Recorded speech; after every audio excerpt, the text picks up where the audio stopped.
ওকে, আসসালামু আলাইকুম। তো আমরা আজকে প্রথমে কি পড়বো? প্রথমে আমরা এর আগে শুরু করছিলাম কোনটা দিয়ে না বলো তো? এর আগে আমরা রোমান্টিক পিরিয়ডের কি চলছিল? William Wordsworth. William Watson. হ্যাঁ, উইলিয়াম ওয়ার্ডসওয়ার্থ। রোমান্টিক পিরিয়ড থেকে সবচেয়ে বেশি প্রশ্ন আসে। মনে রাখবা যে যেখানে আমি গল্পের অবতারণা করবো এখানেই প্রশ্ন। তো আজকে আমরা উইলিয়াম ওয়ার্ডসওয়ার্থের বন্ধু, তার নাম হলো স্যামুয়েল টেলর কোলরিজ। কোলরিজও লেক পোয়েট ছিলেন। Yes or no? বলো, কোলরিজও যে লেক পোয়েট ছিলেন, লেক পোয়েট, এটা কি শিওর? জি স্যার। জি স্যার, হ্যাঁ। Thank you, thank you.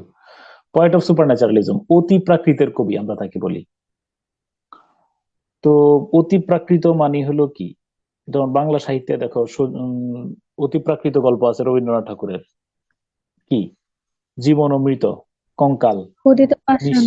নিশীথে, Kshudhita Pashan, তাই না? এটা হলো তাহলে যেখানে একটু অস্বাভাবিকতা আছে, যেমন ন্যাচারাল না, স্বাভাবিকভাবে এটা ঘটার কথা না, তারপরে ঘটেছে, সেটা সুপার ন্যাচারাল। ওকে, আমরা দেখবো যে দৈত্য দানবের গল্পটা অস্বাভাবিক।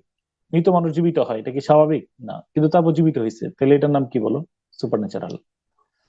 তাহলে পয়েট অফ সুপার ন্যাচারালিজম, এটার ব্যাখ্যা আরো আছে সামনে। Bosom friend and literary collaborator William Wordsworth, যে সাহিত্যকর্ম দুইজন মিলে একসাথে রচনা করে তার নাম লিটারেরি কোলাবোরেটর। তিনি উইলিয়াম ওয়ার্ডসওয়ার্থের ঘনিষ্ঠ বন্ধু, এবং দুই বন্ধু মিলে একটা সাহিত্যকর্ম রচনা করছেন, তার নাম হলো লিরিক্যাল বেলার্স। মনে আছে কিনা? যেমন ধরো, যারা একজনের সাহিত্যকর্মে অনেকজন সহযোগিতা করলে অথবা যৌথভাবে কোনো গ্রন্থ সহজ রচনা করলে তাদেরকে বলা হয় লিটারেরি কোলাবোরেটর। বলো, কি বলা হয়? Literary collaborator. একটা পরীক্ষার প্রশ্ন বারবার বেরোবে, কোন ইংরেজ সাহিত্যিক আহ আফিমাসক্ত ছিলেন? এখানে একটা গল্প আছে, এটা নিয়ে আফিমের গল্প একটু পরে বলি। এই গল্পটা একটু পরে বলবো, তার আগে শুনানো। তার একটা বিখ্যাত বায়োগ্রাফির নাম, মানে সাহিত্য সমালোচনামূলক গ্রন্থ, এটার নাম হলো বায়োগ্রাফিয়া লিটারেরিয়া। মনে রাখবা, প্রিফেস টু লিরিক্যাল বেলার্স এর পরে উইলিয়াম ওয়ার্ডসওয়ার্থ কি লিখছিলেন?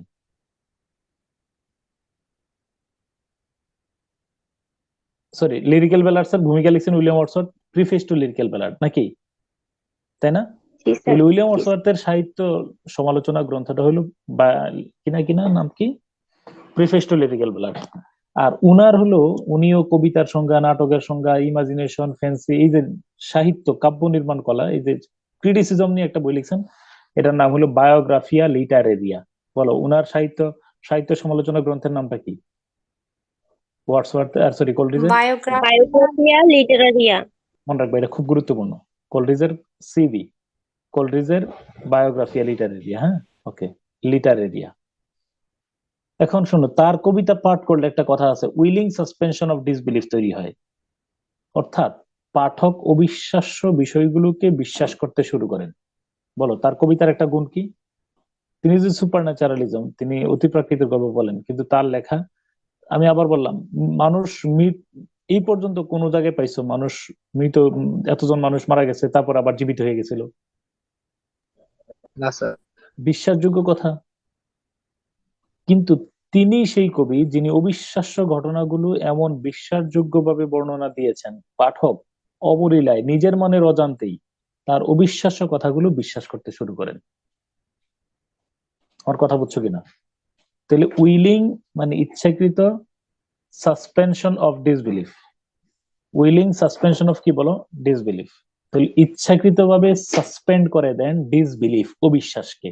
কে কে সাসপেন্ড করে? কোলেরিডস। নো, পাঠক। পাঠক কি করে? পাঠক। পাঠকের ভিতরে পাঠক। তুমি সত্যি ওই যে rime of the ancient mariner পড়ার সময় তুমি পড়বা, যে মনে করবে যে আরে ঠিকই তো, মানুষ একদম তুমি সত্যি বিশ্বাস করে ফেলবা। সে যে সে যে অলৌকিক অবিশ্বাস্য বর্ণনা গুলা দিচ্ছেন, তার লেখা পড়লে ওই অবিশ্বাস্য কথাগুলো আমরা কি করতে শুরু করি বলো? এইটাই হলো তার কবিতা পাঠ করলে পাঠকের মনে উইলিংস, মানে পাঠক অবিশ্বাস্য বিষয়কে কি করতে শুরু করে? বিশ্বাস করতে শুরু করে। কথা বুঝছো কিনা?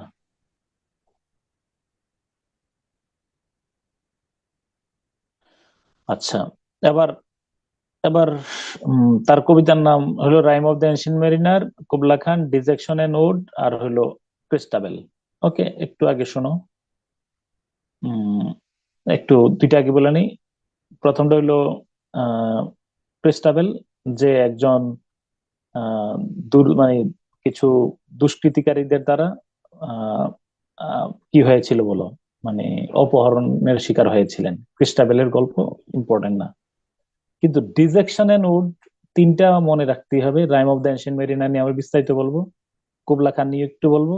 আর ডিজেকশন এন্ড উড হলো উম মনে রাখবা যে কবি ডিজেকশন না, আমরা সবাই দেখবা যে উম কোনো না কোনো সময় দিনের, সপ্তাহের, মাসের কোনো না কোনো সময় আমরা প্রচন্ড ভাবে এই ডিজেকশন ডিজেকশন মানে হলো নাম, কালারলেস, হোপলেসনেস, ডিসপায়ার, মানে একেবারেই পৃথিবীটাকে অর্থহীন মনে হয়।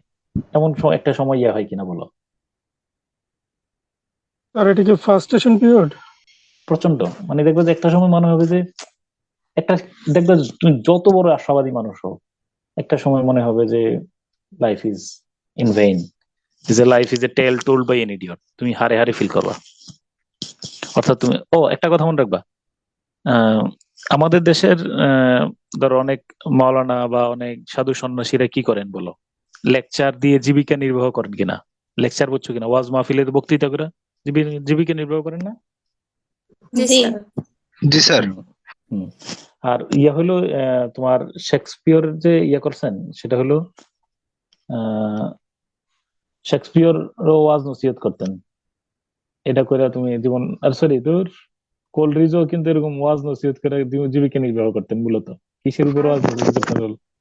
কিসের উপর? শেক্সপিয়রের উপরে। কোলরিজের জীবিকা অর্জনের উপায় ছিল শেক্সপিয়রের উপরে লেকচার, অন্যতম। ক্লিয়ার? তো তিনি শেক্সপিয়র দ্বারা বিশেষভাবে প্রভাবিত ছিলেন। হম।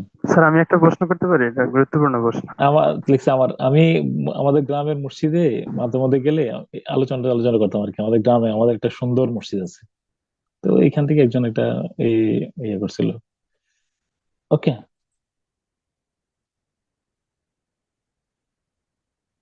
Dejection and would clear. তারপরে ফাইন। তো মনে রাখবে যে ওই এইটা আর কি বড় বিষয়। তুমি চাইলেই ইয়ে করতে পারবে না। উম তোমার কাছে এটা একেবারেই, যত বড়ই বললাম না, ডিজেকশনটা তোমার থাকবেই, এটা মনে রাখবে। Very natural. যত বড় আশাবাদী মানুষ হও, তোমার আহ, দিবসের একটা অংশ অথবা জীবন, মানে একটা উল্লেখযোগ্য সময় কি থাকবে বলো? কি থাকবে বলো তো? কি থাকবে? মানে প্রচন্ড হতাশায় তুমি চাইলে হতাশা কাটাই করতে পারবে না, কিন্তু ইট নিডস টাইম। ওই সময়গুলো যখন মানুষ ওভারকাম করতে পারে না, তখনই কিন্তু সুইসাইড করে, তখনই মানুষ জীবন বিনাশী চিন্তাগুলো করে। ওই ডিজেকশন, মানুষের মনের মধ্যে যখন জীবনটা, পৃথিবীটা যখন তার কাছে মনে হয় কালারলেস এন্ড হোপলেসনেস, একেবারে যেন কোনো আশা আর সে খুঁজে পায় না, তো তখন এটা মানব মনের একটা প্রকৃতি, এবং এটা একটা স্বাভাবিক প্রক্রিয়ার অংশ। থাকবেই, যত বড় তুমি আশাবাদী মানুষ হও। এবার স্যার শোনো। এই যে আমরা আফ- জব পাচ্ছি না স্যার, হ্যাঁ, হ্যাঁ, হ্যাঁ, স্যার এই যে জব পাচ্ছি না, হতাশা স্যার, ট্রুলি। এটা তো স্যার এটা একটা তুমি মাঝে মধ্যে বললাম তো, দেখবা যে যতই তুমি নিজের প্রফুল্ল রাখো, কিন্তু কোনো একটা সময় এসে দেখবা যে কোনো একটা অংশ, তোমার পুরা অংশটা গ্লোমি মনে হবে, সত্যিকার অর্থে গ্লোমি মনে হবে। ওই ডিজেকশন এন্ড ওই যে সেটাকে উদ্দেশ্য করে তিনি লিখছেন। ওকে, একেবারে মানুষের জীবনের যত হতাশার গ্লানির শব্দগুলা তিনি এখানে উপস্থাপন করে নিয়ে আসছেন। স্যার তিনি, এখানে এবার আমি শুনো। একটু কথা বলতে চাই স্যার। হুম, স্যার আপনি একদিন বলছিলেন যে আমাদের জীবনে যা কিছু ঘটে এটা একদমই অবধারিত ভাবে সত্য, আসলে আমাদের হাতে কিছু থাকে না। তো এইটা যদি আমরা বিশ্বাস করি, হুম। তাহলে তো আমাদের জীবনে আমরা যা করি প্ল্যান বা হচ্ছে আমরা যে সেই অনুযায়ী কঠোর পরিশ্রম করি, সেটার তো আসলে কোনো মূল্য থাকে না। তাহলে তো সবকিছু ছেড়ে দিতে হয়। তো এখানে আমি কনফিউজ যে আসলে কি করা যায়। কনফিউজড কেন? কি করা যায় শোনো, মনে রেখে, যদি তুমি কনফিউজ থাকো, মনে রাখবে যে একটা বিষয়, তোমার মন কিন্তু ওই দিকে সায় দেবে। ধরো তুমি, হ্যাঁ, কি হতে যাচ্ছে বলো?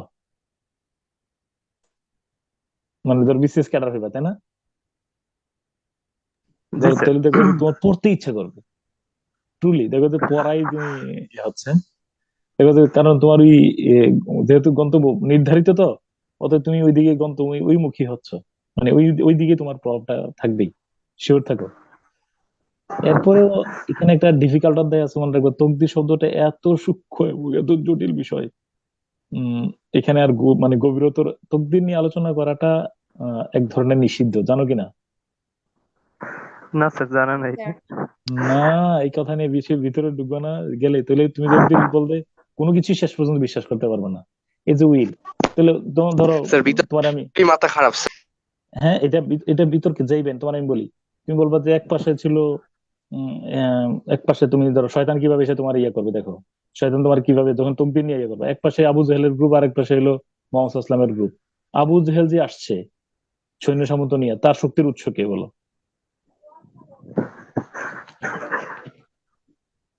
তার শক্তির স্যার উৎস কে? অশ্বারোহী ঘোড়া বা তীর হ্যাঁ, এগুলো অশ্বারোহী ঘোড়া। বেশি। এখানে স্রষ্টা ছিল না কেউ কোনো? হ্যাঁ, শুধু মালামাল উপকরণের উপর স্যার ছিল। আর কোনো কিছু ছিল না। তার তার ক্ষমতার মালিক কে? শয়তান। আল্লাহ। আল্লাহ তো।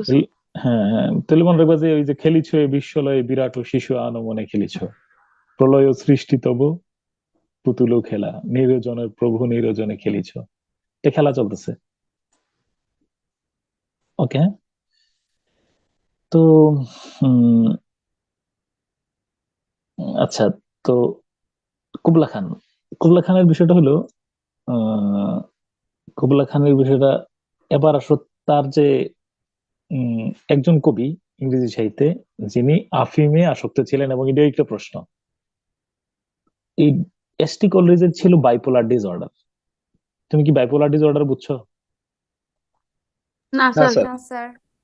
অতি অল্প আনন্দে অধিক বেশি আহ উল্লসিত হওয়া, অতি অল্প কষ্টে অনেক বেশি বিমর্ষ হওয়া, এই রোগটার নাম বাইপোলার ডিসঅর্ডার। কি বলতে বলো? স্যার অল্প অতি অল্প কষ্টে বেশি কষ্টে কষ্ট পাওয়া। অল্প কষ্টে ধরো মানে কি ধরো কি ধরো আর্জেন্টিনা বিশ্বকাপ জিতে গেছে, এই আনন্দে তুমি কি করছো? ধরো পুরা একটা জমি বিক্রি করে অনেকগুলা গরু ছাগল কিনা মানুষ এলাকাবাসীকে দাওয়াত করে খাওয়াইছে, আনন্দ, তাই না? আবার সার্কিট ব্রাজিল কি নষ্ট করছে স্যার, বলো? বডির পুরো সার্কিটটাই নষ্ট। হ্যাঁ হ্যাঁ হ্যাঁ, ব্রাজিল ধরো হারিয়ে গেছে, তাতে তুমি ফ্যানের দিকে বারবার তাকাইতেছো, ব্রাজিল হেরে গেছে, তাহলে আমার জীবন রেখে লাভ কি হবে? এই রোগের নাম কি বলো? এটা আমাদের অনেকের ভিতরেই প্রকট ভাবে বিদ্যমান, অনেকের মধ্যে আছে, দেখো এটা। তো এই বাইপোলার ডিসঅর্ডারের মধ্যে ডিসঅর্ডার রোগী ছিলেন কে? John Keats, sorry Coleridge. কলরিজকে ডাক্তার বললেন তুমি আফিমের আরক দিয়ে চিকিৎসা দিলেন। বলো কি দিয়ে চিকিৎসা দিয়েছেন? আফিমে। আফিম। তো so John John Keats is a poet who was an opium eater, বুঝছো কিনা? হ্যাঁ, তাহলে কিসের জন্য তিনি আফিমটা নিতেন? টু কিউর হিজ কি বলো? Treatment disease. ডিজিজ, ওকে। হ্যাঁ, এখন এই আফিম খেতে খেতে তিনি হি বিকেম ওপিয়াম এডিক্টেড। তিনি আর আফিম ছাড়া তিনি আর বাঁচেন না, এমন অবস্থা। ওই যে বলা হয় যে কুইনাইন জ্বর সারাবে বটে, কিন্তু কুইনাইন সারাবে কে, এমন একটা প্রবাদ আছে, দেখো। কুইনাইন খেলে জ্বর সারে, কিন্তু কুইনাইনের কারণে যে নারী ভুঁড়িসও বের হয়ে যাওয়ার মতো অবস্থা হবে, সেটা কে সারাবে? তো তাকে আফিমের কারণে বাইপোলার ডিসঅর্ডার ভালো হলো, কিন্তু তার আফিম আর গেল না, সারা জীবনের জন্য তিনি আফিমাসক্ত হয়ে গেলেন। তাহলে ফলে two questions, he was at first an opium eater, then he gradually became an কি বলো, এ ওপিয়াম এডিক্টেড। কথা বুঝছো কিনা? কিন্তু তিনি সেই কবি, তিনি শেষ জীবনে একদম আফিম থেকে পুরোপুরি ভাবে প্রভাবমুক্ত হইতে পারছিলেন। শেষ জীবনে বিশেষ সাধনা বলে তিনি শেষ আফিম ছেড়ে দিছেন।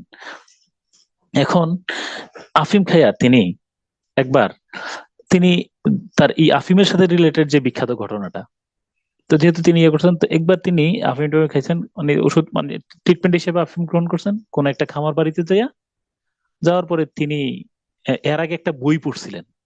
ঠিক আছে, দাঁড়াও, স্বপ্নের একটা কথা শুনো। একটা ওই যে একটা বইটার নামটা একটু পরে দেখাচ্ছি। বই পড়ে তিনি ঘুমাইছেন। বইটা ছিল ওই মঙ্গল জাতীয়, মঙ্গল আছে না, মঙ্গোলিয়ার সম্রাটদের নিয়ে। ওইটা পরে যখন তিনি ঘুমালেন, ঘুমানোর পরে তিনি স্বপ্নে দেখলেন যে ওই মঙ্গোলিয়ার সম্রাট কুবলা খান তার মাথার সামনে আসছে, আইসা বলল যে ইন জেনাডো ডিড কুবলা খান, যদি আমি ডিড কুবলা খান বেঁচে থাকতাম স্প্লিটলি, মানে আমি একটা খুব সুন্দর রাজকীয় প্রাসাদ তৈরি করতাম, এর নিচ দিয়ে যেত প্রবাহিত হতো আহ, মানে ঝর্ণারাজি, এরকম একটা রোমান্টিক, মানে খুব প্রকৃতির সৌন্দর্য বর্ণনা করে তিনি একটা কি দেখাইছেন স্বপ্নে, একটা কবিতাটা বলছেন। কবি ঘুম থেকে উঠলেন, ওঠার পরে তিনি অবিকল শব্দগুলা তিনি মনে রাখতে পারছিলেন। তিনি হয়তো 50-52 লাইনে একটা কবিতা লিখবেন এরকম একটা ধারণা ছিল, এবং লিখতেও শুরু করেছেন। 10-12 লাইন লিখতে যাওয়ার পরে তার পরিচিত একজন লোক আইসা তাকে নক করলেও, এবং তার সাথে প্রায় 1 ঘন্টা আলাপ আলোচনায় মত্ত ছিল। 1 ঘন্টা পর কবি কি করলেন, 1 ঘন্টা হয়ে গেছে, 1 ঘন্টা পরে কবি আবার ওই বন্ধুর সাথে কথা শেষ করে কি করছে বলো? বন্ধুর সাথে কথা বলে কি করছে? 30 সেকেন্ড সময় দাও, 30 সেকেন্ডস।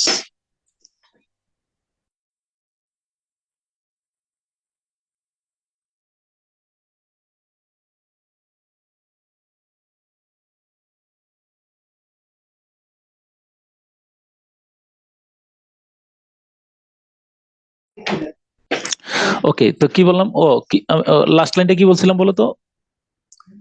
হ্যাঁ, লাস্ট লাইনটা কি বলছিলাম? বন্ধুর সাথে কথা বলে বন্ধুর সাথে কথা বলে তিনি আবার কি করলেন, এটা আবার লিখতে গেলেন। তো তারপরে দেখলেন যে তার আর কোনো স্মৃতি কাজ করছে না। দেখবে যে একের ঠিক আমার তোমাদের হয় কিনা জানি না, মাঝে মধ্যে আমি সকালবেলা বা যে কোনো সময় ঘুমাইলে খুব মধুর চমৎকার স্বপ্ন দেখি, বিভিন্ন দেশ ভ্রমণ করতেছি, অনেক আনন্দ বিনোদনের স্বপ্ন দেখি। হ্যাঁ, হঠাৎ করে কেউ দরজা আওয়াজ করছে অথবা নাড়া দিছে, তাতে কি হয়েছে বলো? স্বপ্নভঙ্গ, ঘুমভঙ্গ। সব শেষ স্যার, সব শেষ, একবারে চলে যায়। তারপরে এরপরে মেজাজটা তো খারাপ হয়, তারপরে কিন্তু আবার ধরো চিন্তা করি যে আর একটু ঘুমাই, ঘুমাই দেখি আবার স্বপ্নটা আসে কিনা। অনেক গড়াগড়ি হয় কিন্তু আর স্বপ্ন আসে। তোমাদের ঘটছে কিনা জানি না, আমার ক্ষেত্রে এরকম আর আসে না। স্যার ঘটে। হ্যাঁ, তখন কিন্তু মেজাজ খুব খারাপ হয়। কল রিজোর্ট এসে আবার ঘুমাইছেন, গড়াগড়ি করছেন, কিন্তু কি হয় নাই বলো? কি হয় নাই? মনে পড়েনি। কবিতা তার লিখতে কবিতা, পারতেছিলাম। হ্যাঁ, কবিতা লিখতে পারেননি। হ্যাঁ, এই অসমাপ্ত, এই আফিম খেয়ে ঘুমানোর পরে এই স্বপ্নে কবিতা দেখলেন, উইঠা আবার সেই কবিতা লিখলেন, অসমাপ্ত এই কবিতাটার নাম কুবলা খান। বুঝছো কিনা নামটা কি বলো? কুবলা খান। স্বপ্নে পাওয়া অসম্পূর্ণ কবিতা। মুঘল সম্রাট চীনের কুবলা খান গ্রীষ্মকালের প্রাসাদ জানাডুর একটি বর্ণনা পড়ার পরে এক রাতে আফিম খেয়ে ঘুমানোর পরে তিনি এই স্বপ্নটা দেখেন। ঠিক আছে, বর্ণনা। ওকে, এই যে কুবলা খানের একটা সামান্য আমি গল্প দিয়ে দিছিলাম কিনা? হ্যাঁ, দিছিলাম। হ্যাঁ, ওকে।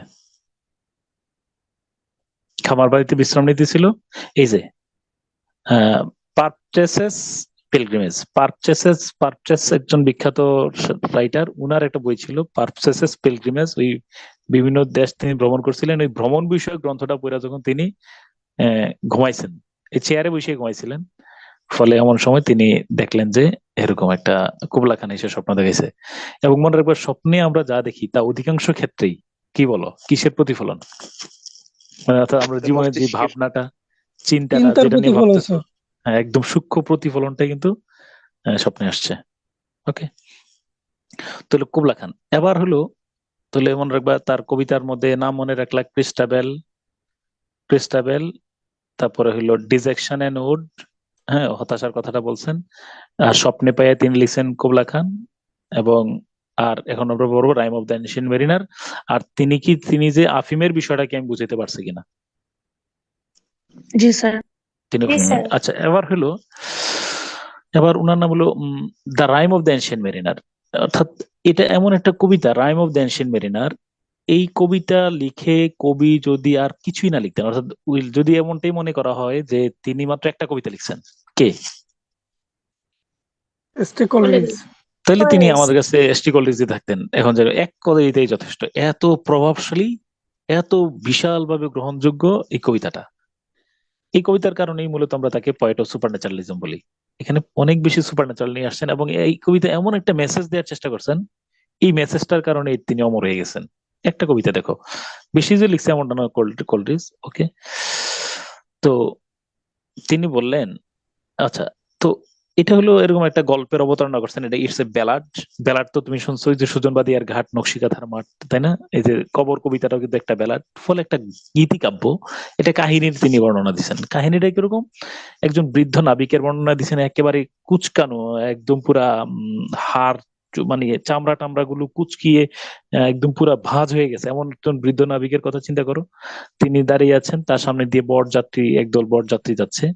এই বরযাত্রীদের একজনকে তিনি খপ করে ধরলেন, ধরার পরে তিনি বললেন যে আমি গল্প বলতে চাই, আমার গল্প শুনতে হবে। আর গল্প না বলে তিনি নাকি অসুস্থ হয়ে যান, তার গল্প বলতে হয় তার মানসিক প্রশান্তির জন্য। হ্যাঁ, তো মনে রাখবা কি গল্প, মনে রাখবা এই যে গল্প শুরু করতেছেন, মনে রাখবা মানুষ তোমার এটা একটা কলরিজ এখানে বেশ কিছু সাইকোলজিক্যাল পয়েন্ট উপস্থাপন করছেন। মনের মধ্যে দুঃখ থাকলে সেটা কি করতে হয় বলো? চাপায় রাখতে হয়? প্রকাশ করতে হয়। না স্যার, কি করবা? কেমনে প্রকাশ করবা? শেয়ার করতে হয়। কেমনে, কিভাবে এই কিভাবে অন্যকে প্রকাশ দিয়ে করো? প্রকাশ করবো স্যার। অন্যকে দিয়ে গল্প বানাই, উদাহরণস্বরূপ। আচ্ছা, তোমার, হ্যাঁ এটা হলো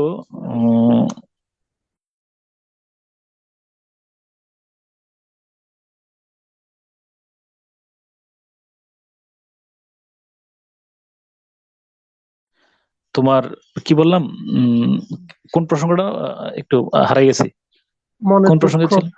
ও, মনের কষ্ট থাকলে কি এটা হলো করতে হয়? দুইটা বিষয়। যাদের মনের মধ্যে কষ্ট আছে, যাকে নিয়ে কষ্ট, তুমি কষ্টটা কারোর সাথে শেয়ার করবা, একদম পুরো আপন যে কারোর সাথে শেয়ার করবে না। অথবা ধরো এরকম, এটা হলো সিস্টেম হলো যার নিয়ে অনেক বেশি রাগ, তুমি এমন নীরব নিভৃতে মেঘনা নদীর পার, গোমতী নদীর পারে, যেখানে 1 কিলোমিটার মধ্যে কোনো মানুষ নাই, তুমি চিৎকার চেঁচামেচি করলেও কোনো মানুষ থাকবে না। হ্যাঁ?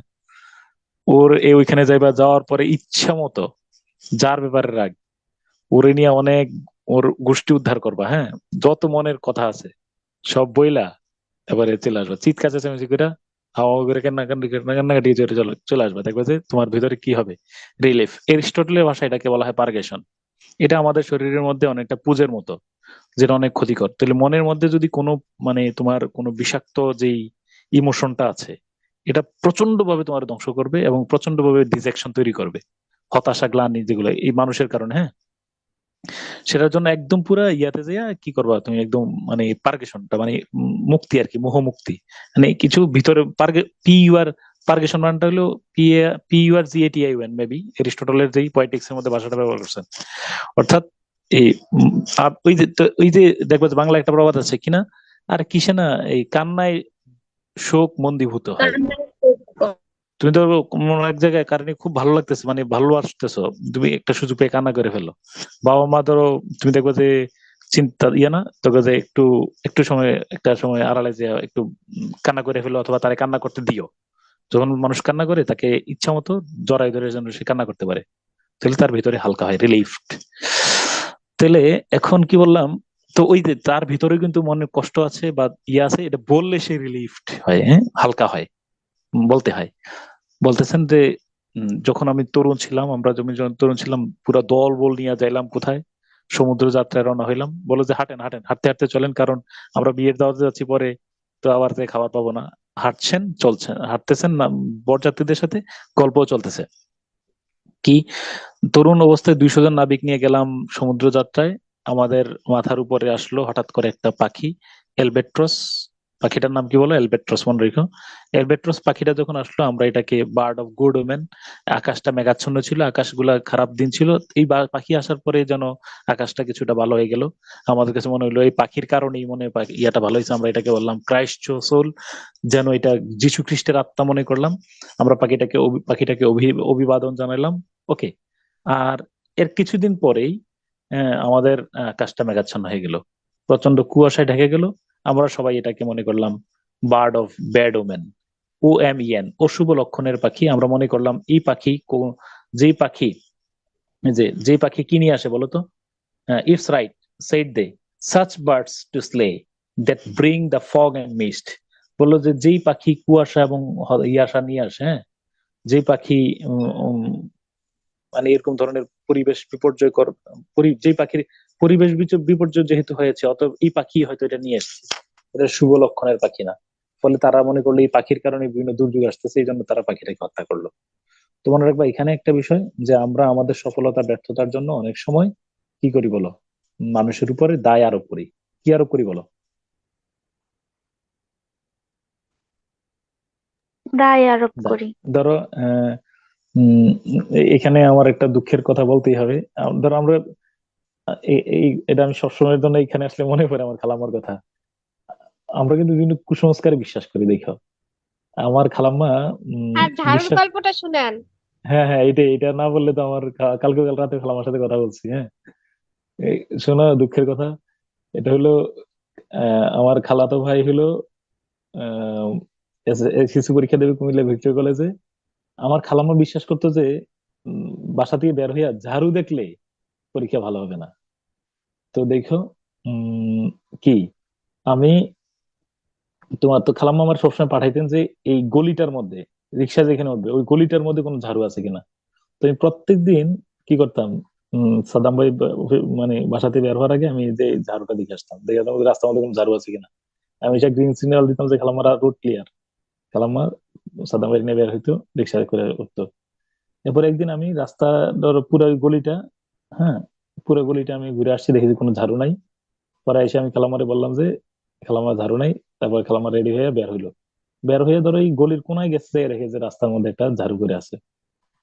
ধরো এটা আমিও শিওর যে এই ঝাড়ুটা হয়তো আমি যাওয়ার পরে কেউ ফেলছে, কারণ আমি দুই চোখ দিয়ে এখানে একটা রাস্তার মধ্যে ঝাড়ু দেখবো না, এটা হইতে পারে না। তারপরে কি বলো, উম এই এরপরে খালাম্মার চেহারা, খালাম্মা মানে দুই চোখ দিয়ে আর পানি ধরে রাখতে পারে না। হ্যাঁ, আমার মনে হচ্ছে যে আমি কবরে ঢুকে গেলে তো মনে হয় বাঁচিয়ে দিতাম। মানে এটা কেমন অপরাধ বোধ, অপরাধ করিনি তারপরে অপরাধ বোধে ভুগতেছে। হ্যাঁ, এরপরে আল্লাহর কি কুদরত, এই দিন ছিল কেমিস্ট্রি পরীক্ষা এবং সাদ্দাম ভাই কেমিস্ট্রি পরীক্ষাতে ফেল করছেন। এবং খালাম্মা আমারে বললেন যে বোন, বোনপুর তুই যদি ওই ঝাড়ুটা যদি না দেখতি দেখতি তাহলে আমার সাদ্দাম কেমিস্ট্রিতে ফেল করতো না। এবং আজও বুঝি, হ্যাঁ, এই এটার, বুঝছো কিনা, এটার দুর্ভোগ আমি, মানে খালাম্মা এখনো বিশ্বাস করে যে আমি এই ঝাড়ুটার কারণে ফেল করে উঠছি, ইয়ে করছে। হ্যাঁ, তো এই যে পাখি আসার কারণে, ঠিক আছে না, দেখো যে আমরা বিশেষত খেলার সময় দেখো যে কেউ যদি আসে, কেউ আসলে ধরো উইকেট পড়ে গেছে, তখন আমরা তাকে কি বলি বলো? ধরো অনেক সময় পা রাখছি, পা রাখার সময় সাথে সাথে, তোমার বাসায় গেছি, পা রাখার সাথে সাথে কারেন্ট চলে গেছে, কি বলো তুমি আমারে? জিঙ্কস আবার ধরো, জিঙ্কস হ্যাঁ কুফা, কুফা। করাচি, দিল্লি, অনেক কিছু বলো। আবার ধরো পা রাখার সাথে সাথে কি চলে আসছে, বিদ্যুৎ চলে আসছে, তুমি আমার কি বলবা? জিব্রাইল আলাইহিস সালাম স্বয়ং উপস্থিত, এরকম না? তাহলে আমার সাথে বিদ্যুৎ আসা যাওয়া, আমার কারণে পরীক্ষা ফেল করা এমনটা ঘটে নাই, কিন্তু তারপরে আমরা কি করি বলো? আহ, ইয়ে করি, ওইটা দায় আরোপ করি। হ্যাঁ, স্যার এগুলো কি স্যার আমি শিরকে? কিছুদিন আগে একটা আর্টিকেল পড়ছিলাম, ওইখানে হচ্ছে কিছু রিসার্চাররা এটা নিয়ে রিসার্চ করছে যে আসলে আমাদের লাইফে নেগেটিভিটির ইফেক্ট আছে, মানে আমরা এই যেটা কথা তো চিন্তা করি বিশ্বাস পজিটিভ। করতেই হবে। আর এই বিশ্বাসের মধ্যে দেখবে এই যে, এবং এটা একটা আধ্যাত্মিকতা আছে, আমি অস্বীকার করি না। তোমার প্রথমত হলো, বৃষ্টির পানিতে ভিজলে জ্বর হবে, এর কোনো সাইন্টিফিক ভিত্তি আছে কিনা তোমাদের সায়েন্সের মধ্যে কেউ থাকলে বলো।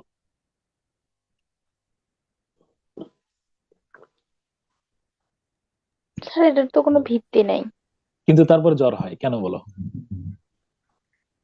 স্যার এই যে বিশ্বাস মানুষ আগে থেকেই কোয়ান্টামের বলে ভাষায় আসছে। মানুষ প্রোগ্রাম, মানে অর্থাৎ তার ভিতরে হলো যে ভিতরেই তৈরি হয়েছে যে কি, মানে যে তার বিশ্বাস তৈরি হয়েছে কি বলো, মানে স্যার জ্বর ওর হবে। বডি ডিফেন্স ধরো ওইভাবেই আর কি কাজ ওইভাবে করে। ওইভাবে তৈরি হচ্ছে। হ্যাঁ, আমার আব্বা বললেন, আমার চাচা, আমার দাদি আছে না, তোমার কি হয়েছিল একবার, উম, প্রচন্ড অসুস্থ, কোন হুজুরের পানি পড়া খাওয়াইলে নাকি ইয়ে হয়, তোমার ভালো হয়ে যেত, এরকম। ঠিক আছে, শুনো, এটা আমার বাবার গল্প। তো বললো যে একবার মানে তো দাদি তো হ্যাঁ, দাদি তো মানে অসুস্থ, দাদির ভাই গেছে হুজুর থেকে পানি পড়ানোর জন্য। তারপরে যে হুজুরে পায় নাই, তো দাদা আবার দাদির ভাই যে আমার, তুমি তো দাদা হয়, উনি কোন জায়গা থেকে একটা পানি ধরো অন্য কোনো পানি এনে বললো যে নাও পানি ভরা দিছি। হ্যাঁ, উনি এটা খাওয়ার পরে কি হয়ে গেছে বলো? সত্যি ভালো হয়ে গেছে। ওকে, এটা বিশ্বাস এটা অনেক অনেক কিছু, অনেক কিছু দেখো যে অনেকে, এই যে ঔষধ, আমি একজন ফার্মাসিস্টের সাথে কথা বলছি, বলছে যে অনেক ক্ষেত্রে ঔষধ বলছে যে এটা নাপা, নাপা দেয় নাই, কিন্তু নাপার একটা দেখি দামি আর কি, অর্থাৎ নাপার মতোই দেখতে, কিন্তু আসলে নাপা না। এটা দেওয়ার পরেও এটা খাইছে, তার মাথা ব্যথা ভালো হয়েছে। মানে একজন ফার্মাসিস্টের সাথে আমাদের বলছে যে এটা অনেক সময় রোগটা ভালো হয় অধিকাংশ ক্ষেত্রে যে মনে করে যে সে ট্রিটমেন্টও খেয়েছে, ট্রিটমেন্টও কাজ করতেছে, আর একই সাথে তার কি চলতেছে বলো? স্যার দেওয়াল বিশ্বাস। স্যাটিসফ্যাকশন হ্যাঁ হ্যাঁ হ্যাঁ হ্যাঁ, এটা চলতেছে। তো ফলে এখানে আছে, আর নাহলে কিছুরা ফালাক নাস নাজিল হইতো। আমরা ওই যে আয়াতুল কুরসি দিনের মধ্যে, তোমরা যারা আছো মুসলিম, এটা আমি তোমাদেরকে বলে রাখি, অবশ্যই সকালে অবশ্যই সন্ধ্যায় কি পড়বা? আয়াতুল কুরসি আয়াতুল আর সূরা নাস। লেখা রাখো এটা আজকে থেকে, আজকে থেকে পড়বাই একদম আয়াতুল পুরা। কুরসি চারকোল। মানে আমি ওই আরো তো আছে, 3 কুল 4 কুল তো আছে, এটা পড়বাই, লেখা রাখো ম্যান্ডাটরিলি। ঘুম থেকে ওইটা পড়বো, যখনই মনে পড়ে তখন পড়বা, শিওর থাকো। স্যার স্যার হযরত মুহাম্মদ সাল্লাল্লাহু আলাইহি সাল্লাম সবসময় কেন ফরজ নামাজ পড়ার পরে আয়াতুল কুরসি পড়তেন সব সময়? এটা কি সত্য সবসময় স্যার? আমি এটা হাদিস হ্যাঁ, এটা তো আমি বললাম সবসময় তো আমি বললাম অন্তত দিনে 2 বার পড়বাই, সকাল সন্ধ্যা, এটা ম্যান্ডাটরিলি। কিচ্ছু না করতে পারো, আমরা জানি যত কথা বলো, অনেক আমলের কথা বললে কোনোটাই হয় না। বড় অন্তত পক্ষে 2টা কাজ করবে, সকালে সন্ধ্যায়। মাগরিব আজান দিচ্ছে, ফজর নামাজ, দিন শুরু করবে আয়াতুল কুরসি, দিন শেষ করবে আয়াতুল কুরসি, অথবা দিনে সন্ধ্যার সময় আয়াতুল কুরসি, শিওর মাস্ট মাস্ট পড়বাই। কেন পড়বা বলবা যে আমি আজকে ক্লাসে। এরকম হয়ে গেছে, ফরজ নামাজের পর আয়াতুল কুরসি না পড়লে এখন মনে হয় নামাজে শিওর শিওর অসম্পূর্ণ। Sure sure sure sure sure, এটা মিস করো না। হ্যাঁ, ওকে। এছাড়া আচ্ছা, স্যার আমাদের মনে করলেই হবে। যারা অভ্যাসটা নাই তারা লেখা রাখো, আজকে থেকে আমি মিস করবোই না ইনশাল্লাহ। একদম ফোকাস করে লেখা রাখো, একটা কথাই বলছি, আয়াতুল কুরসি শেষে পড়বা, শেষে শুরু করবা। অন্তত পক্ষে নিরাপদ থাকবে, এই আস্থা রেখো যে আমি অন্তত পক্ষে অনেক বিপদ হবে না, আমার বিশ্বাস। এটা এটা রেখো, ওকে। তারপরে ওই কুবলা ওই কোন কিনে আসছিল কিনা, ওই যে নামটা কি পাখির, এলবেট্রস, তারপরে এবার দুর্যোগ নেমে আসছিল, মানে তারা ভাবতেছিল যে পাখিটা দুর্যোগটা আসছিল পাখির কারণে। এখন পাখিটাকে হত্যা করার পরে শুনো, এবার দুর্যোগ নেমে আসলো তাদের উপরে। কি দুর্যোগ? একেবারেই মানে মনে হইলো যে প্রচন্ড হঠাৎ করে পরিবেশটা গরম হয়ে গেল, সূর্যটা মাথার উপরে চলে আসলো, একদম কাছাকাছি, মগজগুলো টকবক করে জ্বলতেছে এরকম মনে হচ্ছে।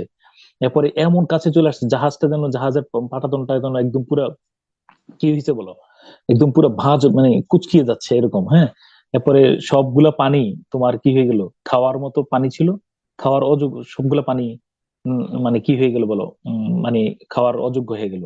চারিদিকে মানে ঘুমট একটা পরিবেশ তৈরি গেল। এগুলো সব সুপার ন্যাচারাল, এগুলো বাস্তব ঘটা সম্ভব না। পাখি হত্যা করার কারণে এরকম ঘটনা ঘটতে পারে। সমুদ্রটাও বিচল, লাইক এ পেইন্টেড শিপ আপন এ পেইন্টেড ওশেন। আমাদের জাহাজটা স্থির হয়ে গেল, লাইক এ পেইন্টেড শিপ আপন এ পেইন্টেড ওশেন।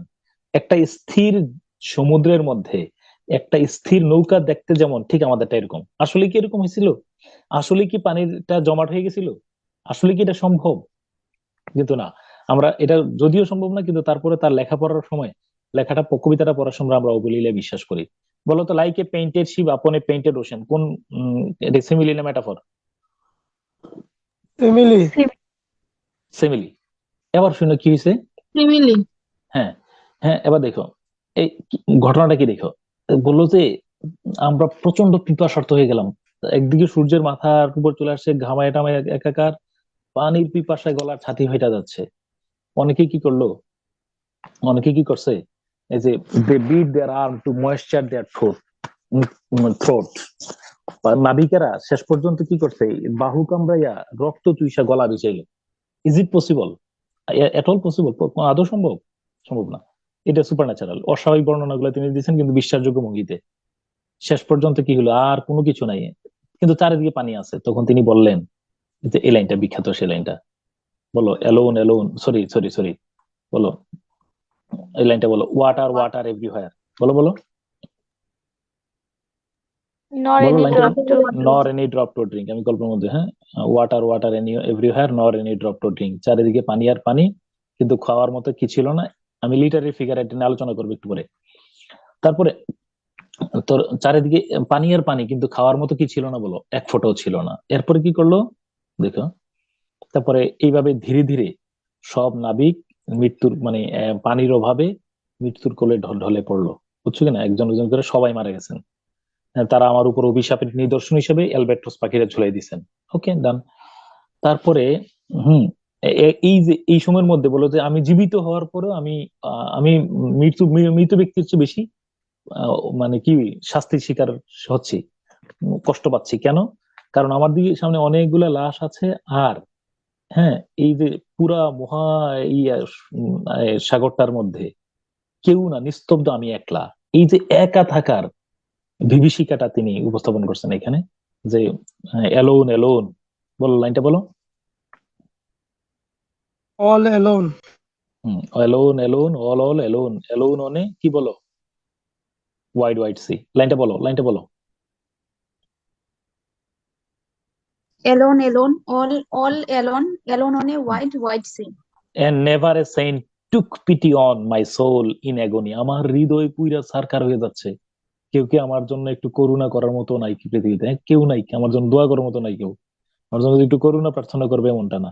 এলোন এলোন, তার যে ভীষণ একাকিত্বটা মাঝ সমুদ্রের মধ্যে তিনি, হ্যাঁ ওকে, হ্যাঁ, এবং মানে স্রষ্টা মনে যেন আবিষ্কার আমাকে এই এই এই এই এই মানে প্রচন্ড কষ্টের সময়ে তিনি কাজটা করলেন কি দেখো, তিনি কাজটা করলেন গল্পের মধ্যে দিয়েছি কিনা লাইনটা, হ্যাঁ। তিনি এমন সময় তিনি হঠাৎ করে কি করলেন, তিনি দেখলেন সমুদ্র এই জাহাজের বারান এই পাঠান ইয়ার মধ্যে দাঁড়াইয়া, রেলিং এর কাছে দাঁড়াইয়া তিনি নিচের দিকে তাকালেন, পানিটার দিকে। ব্যাঙাচির মতো ছোট ছোট কিছু সাপের বাচ্চা, মানে ছোট ছোট কিছু প্রাণী তিনি এগুলোর দিকে দেখলেন, এগুলো কিলবিল করছে। শুনো কবিতার মূল স্ট্রাইকিং পয়েন্টটা কোথায়, এগুলা দেখা তার এগুলার জন্য দরদ তৈরি হয়েছে, মায়া লাগছে, এগুলোর জন্য তার মায়া তৈরি হয়েছে। কোনগুলোর জন্য বলো? প্রাণীগুলার জন্য। শুধু মনে রাখবা, প্রাণীগুলোর জন্য দরদ তার ভিতরে জাগ্রত হয়েছে, তাতেই স্রষ্টা সন্তুষ্ট হলেন এবং তাতেই তাকে ক্ষমা করলেন। এবং কি করলেন, এই 200 জন নাবিক ধীরে ধীরে জীবিত হয়ে, শুধু একটু কারণে, একটু পয়েন্ট দেখাইছেন, সে কি পাখি ওদেরকে কিছুই করে নাই, শুধু ওদের জন্য শুধু ভালোবাসা, সিম্পেথিটা তৈরি হয়েছে, তাতেই স্রষ্টা তাকে আশীর্বাদ করলেন, তাকে ক্ষমা করলেন। সব জীবিত নাবিক, মৃত যে নাবিকগুলো ছিল সবগুলো জীবিত হয়ে গেল, তার আবার ইয়াতে আসলেন। তিনি শেষ লাইনে বলে দিলেন, he prayed best who love best. He prayed best who love best all things both great and small, ছোট বড় যাই হোক, ঠিক আছে কিনা, for the dear God who loved us he made love all. বুঝছো কিনা বিষয়টা? তাহলে বললেন প্রেজ, প্রেজ মানে হি প্রেজ মানে হলো প্রেজ। আগে ইএস কে টিএইচ লেখা হইতো, বলো আগে ইএস কে কি লেখা হইতো? টিএস লেখা হইতো, টিএইচ লেখা হইতো, হ্যাঁ। He prays best to love best. এখন শুনো, জীবে দয়া করে যেইজন সেইজন সে বিছে ঈশ্বর, স্বামী বিবেকানন্দের এটা অনুবাদ। লাইনটা আবার বলো, এইটাই দিয়ে তিনি মরে গেছেন, জীবে দয়া করে যেইজন সেইজন সে বিছে ঈশ্বর। What is the motto of studying literature? Literature তোমার কি বানায়? হি প্রেড বেস্ট লিটারেচার তোমার ভিতরে এইটুকে জাগ্রত করবে। দেখো মানবতা নিয়ে কথা বলে এরা সব সময়, হিউম্যানিজম, এটাই হলো ফার্স্ট। ধর্ম এবং লিটারেচারের মূল মেসেজটা যদি তুমি বুঝতে পারো, তাহলে দেখবা যে উদারতা এবং মানবতাবাদ এটার মূল শক্তি। মোহাম্মদ সাল্লাল্লাহু আলাইহি ওয়াসাল্লামের কাছে এক লোক আসছেন, আইসা শুনো, আসার পরে কি, ও সরি, মোহাম্মদ সাল্লাল্লাহু আলাইহি ওয়াসাল্লাম দাওয়াত খেতে গেছেন, খাওয়ার পরে দাওয়াত খাচ্ছেন, এমন সময় এক সাহাবী ওই যে বকরির মাংসগুলো খাচ্ছেন, হাড্ডিগুলা চুষা চুষা একটা প্লেটে রাখতেছেন, ঠিক আছে কিনা, ওই প্লেটের মধ্যে পানি ছিল, ওই পানিযুক্ত প্লেটে রাখছেন। মোহাম্মদ সাল্লাল্লাহু আলাইহি ওয়াসাল্লাম বললেন যে, সাহাবীকে বললেন যে তোমার এই কাজটা করা উচিত হচ্ছে না, এইভাবে তুমি রাখো না। তখন সাহাবী তো অবাক হয়ে বললো যে, আচ্ছা আল্লাহ রাসূল, এই যে বকরির চুষা, হাড্ডি চুষা আমি এখানে রাখলাম, হ্যাঁ, এটাতে কি, এটা তো উচ্ছিষ্ট উচ্ছিষ্ট। তখন মোহাম্মদ সাল্লাল্লাহু আলাইহি ওয়াসাল্লাম বললেন যে, বাইরের দিকে তাকায় দেখো, হয়তো একটা কোনো কুকুর বা বিড়াল ছিল, বললো যে দেখো এটা কিন্তু তাকায় আছে, তুমি যে খাইয়া চুষা চুষা পানিতে রাখতেছো, পানিতে রাখার কারণে কি কি চলে যাচ্ছে বলো তো? মশলাটা চলে যাচ্ছে না, স্বাদ, স্বাদটা চলে যাচ্ছে, ফলে ওরা খাইয়া টেস্ট পাবে না।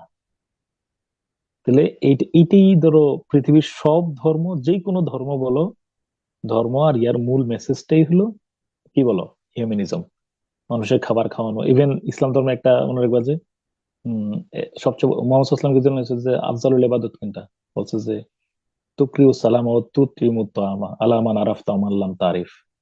মনে রাখবা যে সবচেয়ে বড় ইবাদত হইলো মানুষ সালাম দিয়ে মানুষ শুভকামনা করে, আপনি ভালো থাকেন ভাই, সালাম দিয়ে মানে আসসালামু আলাইকুম বলে না, মনে প্রাণে মানুষ বলে যে ইস ভাই আপনি ভালো থাকেন, গুড উইশ ফর ইউ। আর হইলো খাবার খাওয়ানো, but never ask the question whether he is Muslim or Hindu, Christian or Sunni, Wahhabi, এরকম ধরনের কোনো প্রশ্ন করার সুযোগ নেই। খাবার খাওয়াইবা তারা কোনো প্রশ্ন করা ছাড়া। তাহলে ওই যে বললাম লিটারেচার এবং ইয়ার মধ্যে ইভেন তুমি একটা কথা মনে রেখো যে উম, ওই যে তুমি ইসলাম ধর্মে নামাজকে কিন্তু খুব কঠোর ভাবে ইয়া দেওয়া হয়েছে। ইভেন মোহাম্মদ কিন্তু সর্বশেষ যে ইন্তেকাল করার পূর্বে সর্বশেষ শব্দটা কি বলছিল জানো? নামাজ নামাজ আসসালাত আসসালাতু ওয়া মালাকাত আইমানুকুম, বলছে যে উম, নামাজ পড়বা আর হলো তোমার অধীনস্থ যারা যা আছে তাদের ব্যাপারে সাবধানে থেকো, তাদের হক নষ্ট করো না, হ্যাঁ? এই কঠোর এই এত গুরুত্বপূর্ণ একটা ইবাদতে যখন হাসান বা হুসাইন রাদিয়াল্লাহু আনহু যখন তার কাঁধে চড়তেন তখন মোহাম্মদ সাল্লাল্লাহু আলাইহি ওয়াসাল্লাম সিজদা থেকে উঠতেন না। ওয়াই, কেন? ব্যাখ্যাটা বলো, কেন উঠতেন না?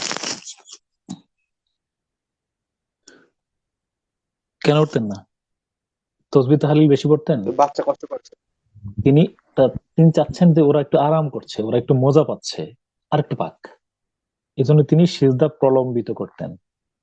তাহলে তুমি চিন্তা কর, তুমি বিষয়টা খুব এখানে বড় মেসেজ যে ওই যে ইয়াটা he prayed best who love best, ওই যে স্বামী বিবেকানন্দের কথা। হিন্দুইজমের মধ্যে স্বামী বিবেকানন্দের মতো প্রভাবশালী দার্শনিক আর নাই। তুমি যদি কেউ হিন্দুইজম পড়ে দেখতে পারো, সুপার, দেখবা যে তিনি মানবিক দিকগুলো কিভাবে উপস্থাপন করছেন। আর হলো ওই আব্দুল কাদের, এই যে হাসরের দিন বলিবেন খোদা হে আদম সন্তান, কিনা বলো, আমি তোমার কাছে যে অন্ন চাইছিলাম তুমি আমার দাও নাই, বলো যে আল্লাহ আপনি কত বড় রাজাধিরাজ, আপনি আমার কাছে এসে খাবার দিয়েছিলেন? বলো যে না, আমারই একজন গেছিল তোমার কাছে, যাওয়ার পরে তুমি দীক্ষা দিয়ে তারাই দিছো। এই জন্য তিনি অমর হয়ে গেছেন। লাইনটা বলো, অমর সেই ইয়াটা বলো, লাইনটা একটু মুখস্থ করে ফেলো। হি প্রেড বেস্ট, বলো he prayed best who love best,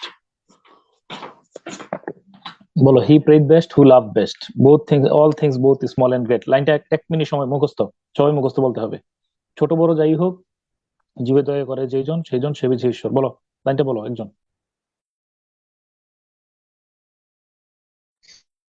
He prayed best, who loved best. All things, both great and small, were the dear God who loved us. He made and loved all.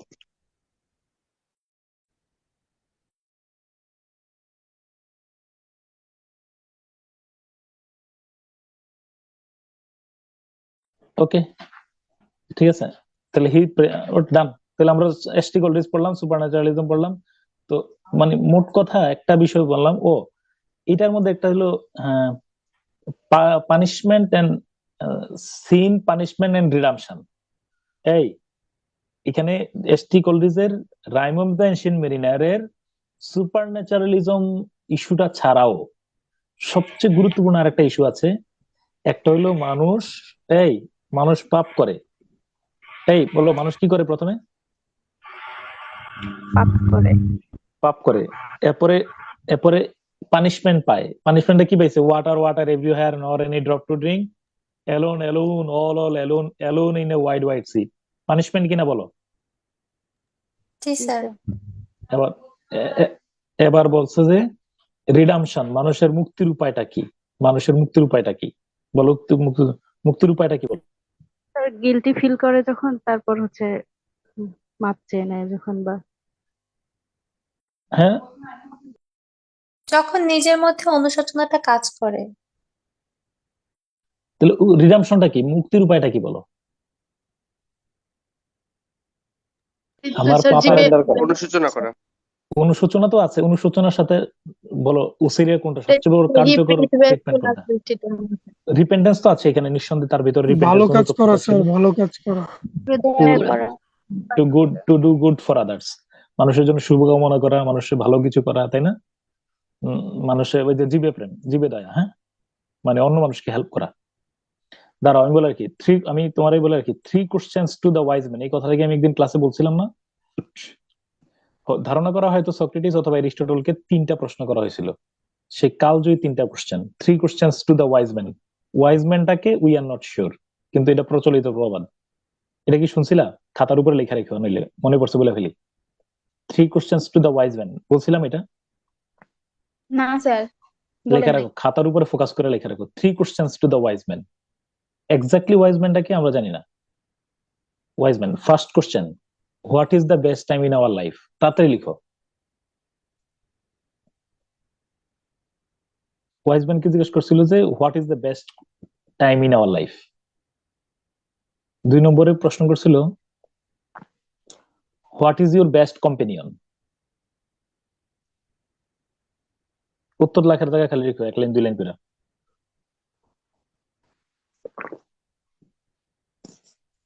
3 নম্বরে হলো what is the best work. কোশ্চেনটা একটু আবার what is your best companion. What is your best companion. আর 3 নম্বরটা ছিল কি?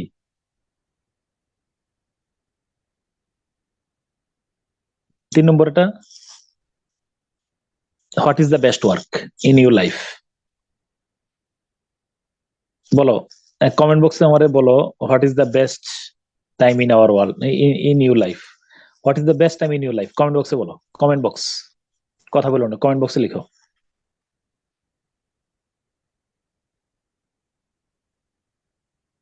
তিন নম্বরটা কি বলছিলেন? What is the best work.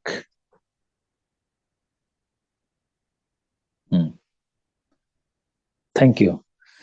শোনো তো what is the best time in our life, এটার উত্তর হয়তো তোমার কাছে মনে হতে পারে যে স্টুডেন্ট লাইফ, চাইল্ডহুড, এরকম কিছু মনে হতে পারে, হ্যাঁ তাই না, ম্যারিড লাইফ এরকম। কিন্তু তিনি উত্তরে বললেন যে now, now is the best time. আমাদের জীবনের সর্বোচ্চ, তাহলে নাও যদি বেস্ট টাইম হয় তাহলে দেখবা যে প্রতিটা মুহূর্তে এখন সবসময়, আফটার ডেথ কিছু না, কোনোটা না। নাও ইজ দ্য বেস্ট টাইম না হলে তুমি আফটার ডেথ কেমনে হয়? নাও, এইটাই এখনই আমার জীবনের সবচেয়ে উৎকৃষ্ট সময়। তাহলে student life, married life, childhood, every moment তোমার বেস্ট টাইম। তাহলে নাও is the best time in কষ্টে ইওর লাইফ। থাকলেও স্যার, কষ্টে থাকলেও নাও is the best time, sure. এই স্যার কষ্টটা কষ্টে কিভাবে? থাকলেও কি অবশ্যই বেস্ট, মানে উৎকৃষ্ট সময় এখনই। মানে এই সময়টা আমি কিভাবে, how can I utilise, how can I deal the point, how can I deal the issue, how can I solve the issue. অর্থাৎ এটা বেস্ট মোমেন্ট, বেস্ট টাইম, এটাই এখনই আমার, এখনই আমার এটা সলভ করতে হবে, এটাই আমার এখনই সমাধান করতে হবে। এই সিদ্ধান্তটা আমার এখনই পরবর্তীতে ভালোভাবে নিতে কষ্টটা হবে। আরো বাড়তে পারে, তাই না স্যার? আনলে বাড়বে, হ্যাঁ ঠিক আছে কিনা, মনে রাখবা। সেকেন্ড হলো যে what is your best companion. এটা একটা ভাইটাল প্রশ্ন। এইটার কারণে আমরা অনেক সময় আমাদের সমস্যা হয়। ফ্রেন্ড বলো, what is your best companion. আমার সামনে বা আমার পাশে যে যে থাকবে সে মানে এখন অর্থাৎ আমার with with whom or which I am now. With কিচ্ছু না, আমার বেবি না, তোমার বেবি। এখন কি তুমি বেবি নিয়ে, বেবির সাথে কথা বলতেছো? এখন আমি আছি। With whom or which I am now, যার সাথে আমি এখন বিদ্যমান। কথা বলছো না? যার, শুনতেছো নাকি? যার সাথে আমি এখন বিদ্যমান, লেখা রাখো what is your best companion. With হু, নিজেই বেস্ট কম্পেনিয়ন না। তুমি কি এখন তোমার সাথে কথা বলতেছো, আমার কথা শুনতেছো? একটু আগে আমি রুসাফর আমার নিয়ে স্কুলে দিয়ে আসছি, ওরা আমার সাথে মানে গড়াগড়ি দলাদলি করে স্কুলে গেছে, আমি ওদের সাথে ইয়ে করছি। উইথ কে বেস্ট কম্পেনিয়ন ছিল? ওরা। এখন তুমি আমার সাথে কথা বলতেছি, you are my best companion. একটু পরে আমি অফিসের কাছে যাবো, ভার্সিটিতে যাবো, সেখানে আমার best companion. With whom or which I am now, যার সাথে আমি এখন বিদ্যমান। Try to the use your time best. তুমি ওর সাথেই সবচেয়ে ভালো সময়টা ব্যবহার করার চেষ্টা করো। ওকে, তুমি আমার সাথে কথা পড়তেছো, আমি তোমার বেস্ট কম্পেনিয়ন। তুমি লিটারেচার পড়তেছো, লিটারেচার তোমার বেস্ট কম্পেনিয়ন। যার সাথে, যে ব্যক্তি বা বস্তুর সাথে আমি এখন বিদ্যমান, the thing or the person or thing with whom or which I am now, যার সাথে আমি এখন। ক্রিকেট খেলা দেখতেছো, মনোযোগ দিয়ে ধারাভাষ্যটা দেখো, ইচ এন্ড এভরিথিং, প্রত্যেকটা শব্দ ধারাভাষ্য। ক্রিকেট খেলা দেখা অত্যন্ত গুরুত্বপূর্ণ কাজ, কিন্তু 4 ছক্কা না দেখা তুমি দেখবা যে উনি এইবার যে রেকর্ড একটা ইয়ে আছে জানো, উনাকে বলা হয় ধারাভাষ্যের কবি। আর্জেন্টিনা এবং ব্রাজিলের মধ্যে যে ইয়াটা করছিল, ধারাভাষ্যটা দিছিল, উনার নাম ভুলে গেছি আমি, উনার নাম লেখা দেবো। উনাকে বলা হয় ধারাভাষ্যকারের কবি। হ্যাঁ, উনার নামটা তোমরা কেউ জানলে তো বলতে পারো তোমরা। কত সুন্দর মানে ইয়া ছিল। তুমি যদি মনে হয় আর্জেন্টিনা ফুটবল দেখার সময় তুমি শুধু ওই মেসিরে দেখতেছো, তাহলে লাভ নাই। তোমার মূল কনসেন্ট্রেশন সে যা বলে আমি তা শুনতে পারতেছি কিনা। তাহলে বেস্ট টাইম আমি বেস্ট ইয়ে করতেছি, ইউটিলাইজ করতেছি। আর 3 নম্বরে বলছিল যে what is the best. With whom and which I am now নাকি? কিচ্ছু লাগবে না, with whom or which I am now, যার সাথে আমি এখন আছি। এটা ব্যক্তি, যে ব্যক্তি বা বস্তুর সাথে আমি আছি সেটা। নামাজ পড়তেছো, নামাজ ইজ মাই বেস্ট কম্পেনিয়ন। তুমি যার সাথে যেইখানে আছো, গল্প করতেছো তার সাথে, তুমি ফেসবুকে মেসেজে উত্তর দিতেছো, best companion is your messenger. যেই হোক, বাবা মায়ের সাথে তো কথা বলতেছো, জীবন প্রাণ দরদ দিয়ে তাকে ওই সময়টাতে কাজ করো, কথা বলো, ঠিক আছে? প্রেমিকার সাথে, প্রেমিকা বন্ধু বান্ধবের সাথে কথা বলতেছো, সেজন মনে করে যে হি ইজ ইউর্স, ওই সময়টা পুরোপুরি ভাবে তাকে দিবা। ওকে, আচ্ছা। তারপরে লাস্ট কথা বলছিল কি, what is the best work. তিনি বললেন যে two wish or to do. Sir ওই স্ট্র্যাটেজি ফলো করলে স্যার চিন্তা থাকবে না কোনো স্যার, ট্রুলি কোনো ট্রুলি তুমি দেখবে দুশ্চিন্তা যে, আসবে এবং না স্যার। হ্যাঁ, এবং তুমি দেখবে যে ওই প্রত্যেকটা মানুষ তোমাকে আপন করে নেবে এবং সে বলবে যে তুমি তোমার ফোন করতেছো, খালার লগে কথা বলতেছো, মনে রাখবা তুমি শুধু তার জীবনে তুমি আছো, অথবা তোমার জীবনে সেই আছে এখন। তুমি দেখবা যে তাহলে এই সম্পর্কগুলা কিভাবে তৈরি হয়। এবং ট্রুলি বই বই পড়তেছো না, ধরো আমার লিটারেচার পড়তেছো, শুধু তুমি এখন শেক্সপিয়ার নিয়ে ভাবতেছো, শুধু তোমার জগৎ এখন এসটি কলরিজ আছে, আর কেউ নাই। দেখবা যে তুমি হৃদয়ের দিয়া এটা অবগাহন করতেছো। ওয়াজ নসিহত শুনতেছো, জাকির নাকের লেকচার শুনতেছো, মনোযোগ দিয়ে তুমি এটা শোনো, মানে এই সেই তোমার বেস্ট কম্পেনিয়ন। খুব ভালো। এরপরে কি আর একটা লাস্ট কি বলছে যে what is your best work, তাই না? বলছে two wish or two do good for others, অন্যের জন্য শুভকামনা করা অথবা অন্যের জন্য ভালো কিছু করা, এটাই মানুষের জীবনের শ্রেষ্ঠ কর্ম। বলো লাইনটা কি লিখছো?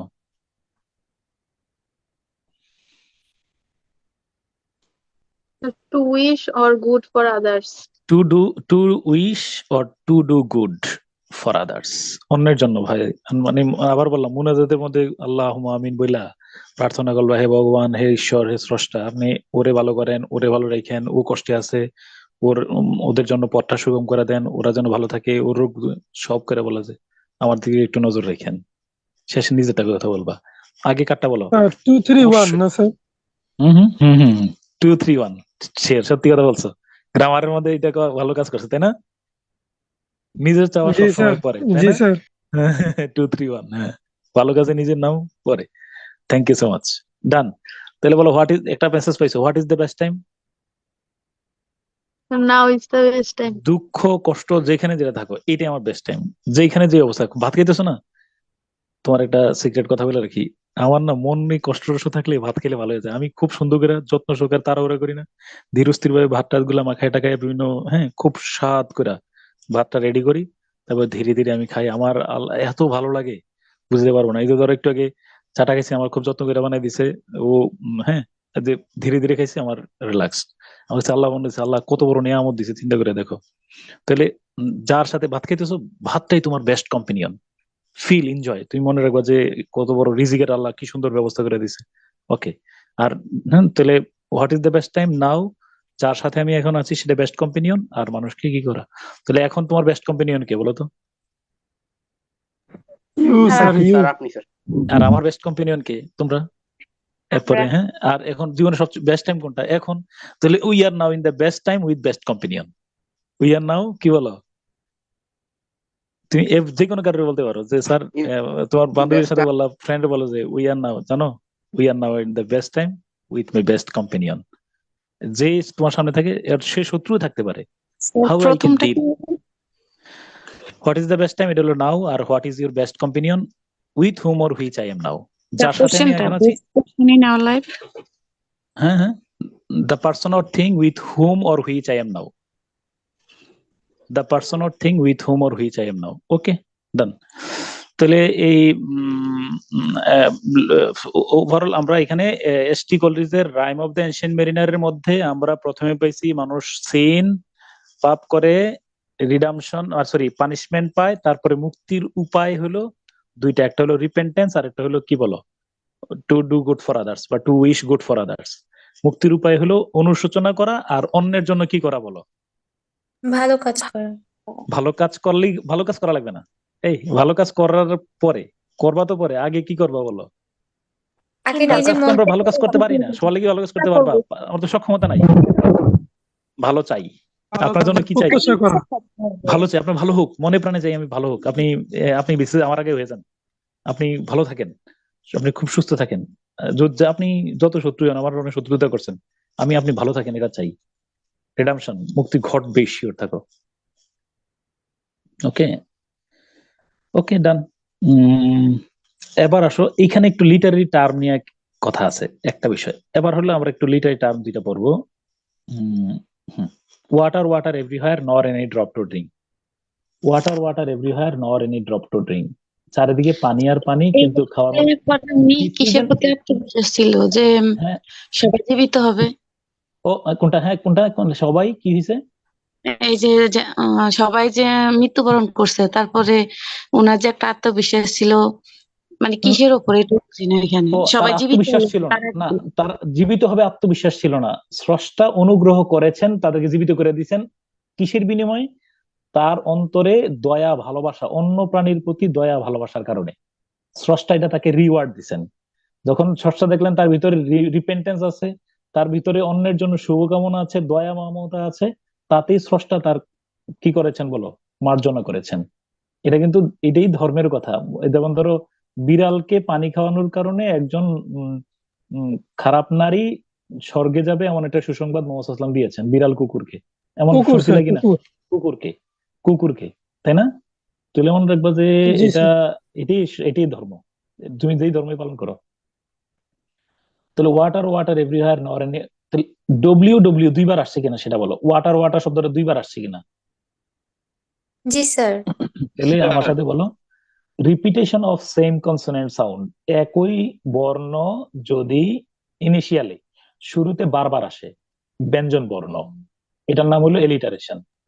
ওই যে কলকাতার কাকা কহিল, এরকম একটা যে প্রচলিত ক দিয়া বাংলা একটা ইয়ে আছে, জানো কিনা? কাকা কেন কাকা করে, কাকা কহিল, হ্যাঁ কাকে, হ্যাঁ হ্যাঁ, চাচা চাচায় চাচায় চাচায়, বলছো যে পাখি পাকা পেঁপে খায়, এটা হবে না? হ্যাঁ পাখি পাকা পেকে অনেকবার বলতে বলছি এরকম ছোটবেলায় এই যে কাকা কাকিকে কহিল কাকা কাক কেন কাকা করে, হ্যাঁ এবারে আরো আছে তো। এতটুকু জানি। কাকা হ্যাঁ কাকিকে কহিল এই কাকা যে কাক কমেন্ট কেন বক্সে লিখছে। কাকা করে। হ্যাঁ হ্যাঁ হ্যাঁ ঠিক আছে, চাচায় চাচায় চাচি চেঁচায়, বলো চাচায় চাচায়। তাহলে এটা হলো রিপিট। আর একজন কমেন্ট বক্সে কি লিখছে, দাঁড়াও একটা সুন্দর চাচি লিখছে। চেঁচায়। চাচি চেঁচায়, হ্যাঁ। বন্ধু বাজায় বাঁশের বাঁশি, বড়ই বেজার বোধনতে, হ্যাঁ ঠিক আছে, ওকে। তাহলে repetition of same consonant sound, এটাকে কি বলা হয়? অ্যালিটারেশন। লিটারেশন। ডান। এবার আসো, আলো আমার আলো, আলোয় ভুবন ভরা, রিপিটেশন হয়েছে কিসের? ভাওয়েল। হ্যাঁ ভাওয়েল। তাহলে repetition of same vowel sound, একই বর্ণ ব্যঞ্জন বর্ণ স্বরধ্বনি যদি রিপিট হয়, এটার নাম কি তাহলে? অ্যাসোনেন্স। তাহলে alone alone, all all alone, alone on a wide wide sea. দেখো আমি কিন্তু আচ্ছা হয়ে গেল এটা। এলিটারেশন আর অ্যাসোনেন্স দুইটা বুঝছো কিনা? হ্যাঁ, আলি এট অ্যাপল এলিটারেশন কি অল দা টাইম। ব্যঞ্জন ধ্বনি আর এসোনেন্স কি স্বরধ্বনি? এলিটারেশন হলো ব্যঞ্জন ধ্বনি আর অ্যাসোনেন্স হলো স্বরধ্বনি। হ্যাঁ, আলি এট অ্যাপল অল দা টাইম, আবার আলি এট অ্যাপল অল, বুঝছো কিনা? তাহলে রিপিটেশন অফ এ না। আচ্ছা এবার আসো, তোমার আরেকটা এখানে লিটারি টার্ম আছে এইটাদের মধ্যে, এই ওয়াটার ওয়াটার এভরিহোয়ার নর এ ড্রপ টু ড্রিঙ্ক, চারিদিকে পানি আর পানি, খাওয়ার মতো এক ফোঁটাও নয়, ওয়াটার ওয়াটার এভরিহোয়ার। এটা এটা কি, শোনো একটু আমার দিকে তাকাও, এটা দিয়ে কি পানির প্রাচুর্য বোঝানো হয়েছে নাকি পানির অভাব বোঝানো হয়েছে, সেটা আগে বলো। সংকীর্ণতা বা অভাব। হ্যাঁ, শুনলে মনে হয়, দাঁড়াও, শুনলে পানির মনে অভাব হয়েছে কি বুঝে নিস। লাইনটা দ্বারা মনে হয়েছিল যে আরে চারিদিকে পানি আর পানি, কিন্তু আমরা আসলে ঘটনা দেখতেছি কি পানি না পানির অভাব? শূন্যতা। শূন্যতা। মনে রাখবা, to indicate the opposite of its literal meaning, যদি যা বলা হবে তার উল্টাটা বোঝানোর নাম আইরনি। IRONY, বলো এটার নাম কি? আয়রনি। আইরনি। যা বলা হবে তার ধরো তুমি একজন বললাম যে আর মীর জাফর তো অনেক, মীর জাফরের মতো সে মানে দেশপ্রেমিক, মীর জাফর তো অনেক বড় বড় দেশপ্রেমিক ছিলেন, এটা দিয়ে তুমি কি বুঝাইছো? বেঈমান। বল হ্যাঁ একটা ধরো মোটা মানুষ, এক রিক্সা জায়গা হয় না, এরকম মোটা মানুষ আমার দেখে বল, দেখেন দেখেন দেখেন একবারে না খাইতে না খাইতে শুকাইয়া কাঠ হয়ে গেছে, কি বুঝাইলে এটা দিয়া? আইরনি। তার উল্টাটা। যা বলা হবে তার ঠিক উল্টাটা বোঝানোর নাম কি বলো? Irony. Iron. Irony is a figure of speech to convey the opposite of its literal meaning, বুঝছো কিনা? আইরনি অফ ফেট হইতে পারে। আইরনি অফ ফেট যেমন তোমারে বলি, কিং লিয়ার, এদিকে দেখো তো, কিং লিয়ার, হ্যাঁ কিং লিয়ার তার দুই ছোট কন্যাকে কি করলেন? বঞ্চিত করলেন, অবশেষে তিনি তার কাছে আশ্রয় নিলেন। কিসের উদাহরণ হবে এটা বলো? এটা আইরনি অফ ভাগ্যের কি, আইরনি অফ ফেট, কারণ তিনি তার কাছে বড় দুইজনের কাছে প্রত্যাশা ছিল কিন্তু তার কাছে পান নাই, তো উল্টাটা করছে, তিনি বঞ্চিত করছেন, করার পরে তার নিশ্চয়ই তার কাছে ছোট ছোট মেয়ের কাছে আশ্রয় নেওয়ার সুযোগ ছিল না, ছিল কিনা বলো, কিন্তু উল্টাটা করছে, হ্যাঁ এটা হলো আইরনি। তাহলে যা বলা হবে তার উল্টাটা বোঝানোর নাম কি বলো, আইরনি। তাহলে ইতিমধ্যে দেখো আমরা লিটারি টার্ম এখনো পড়ি নাই, তুমি দেখো আমরা সিমিলি, মেটাফর, এরপরে আইরনি, হাইপারবল, পার্সনিফিকেশন, এরপরে কি বল এলিটারেশন, অ্যাসোনেন্স, ট্রাজেডি, কমেডি, তারপরে কি বলো হ্যাঁ এপিক, এরপরে লিরিক, ব্যালাড, হ্যাঁ সলিলোকি, অ্যাসাইড, কি প্যারাডক্স, অ্যাসাইড, মোটামুটি একটা ধারণা তৈরি হয়েছে না? দেখবো লিটারি টার্মস গুলো যখন পড়বো তখন দেখবো যে আরেকবার ক্লিয়ার হয়ে যাবে ইনশাআল্লাহ। ওকে দেন আমরা এখন চলে যাব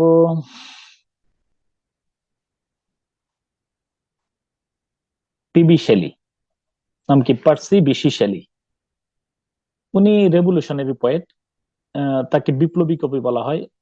মনে রাখবা নজরুল একই সাথে শেলি এবং বাইরনকে আমরা তুলনা করি, কারণ নজরুল সেই বিখ্যাত কবি যিনি একই সাথে বিপ্লবী এবং বিদ্রোহী। বিদ্রোহ আর বিপ্লবের মধ্যে ছোট্ট একটা পার্থক্য আছে। বিপ্লব হলো বিপ্লব, মানে তিনি একটা রেভলিউশন, মানে তিনি একটা নতুন কিছু সৃষ্টি করতে চান, এটা বিপ্লব। কিন্তু বিদ্রোহ হলো বিদ্যমান পরিস্থিতিকে অস্বীকার করে নতুন কিছু সৃষ্টি করা, নতুন কিছু চাওয়াকে বলা হয় কি বলো, বিপ্লবটা এক ধরনের সংস্কার, সংস্কার চাওয়া, বুঝছো কিনা, মানে কোনো কিছু আপ টু ডেট করতে চাওয়া। আর বিদ্রোহ হলো যা আছে তা আমি মানি না, এটাকে অপোজিট, আমি এটা উল্টাই দিতে চাই, এটা হলো বিদ্রোহ।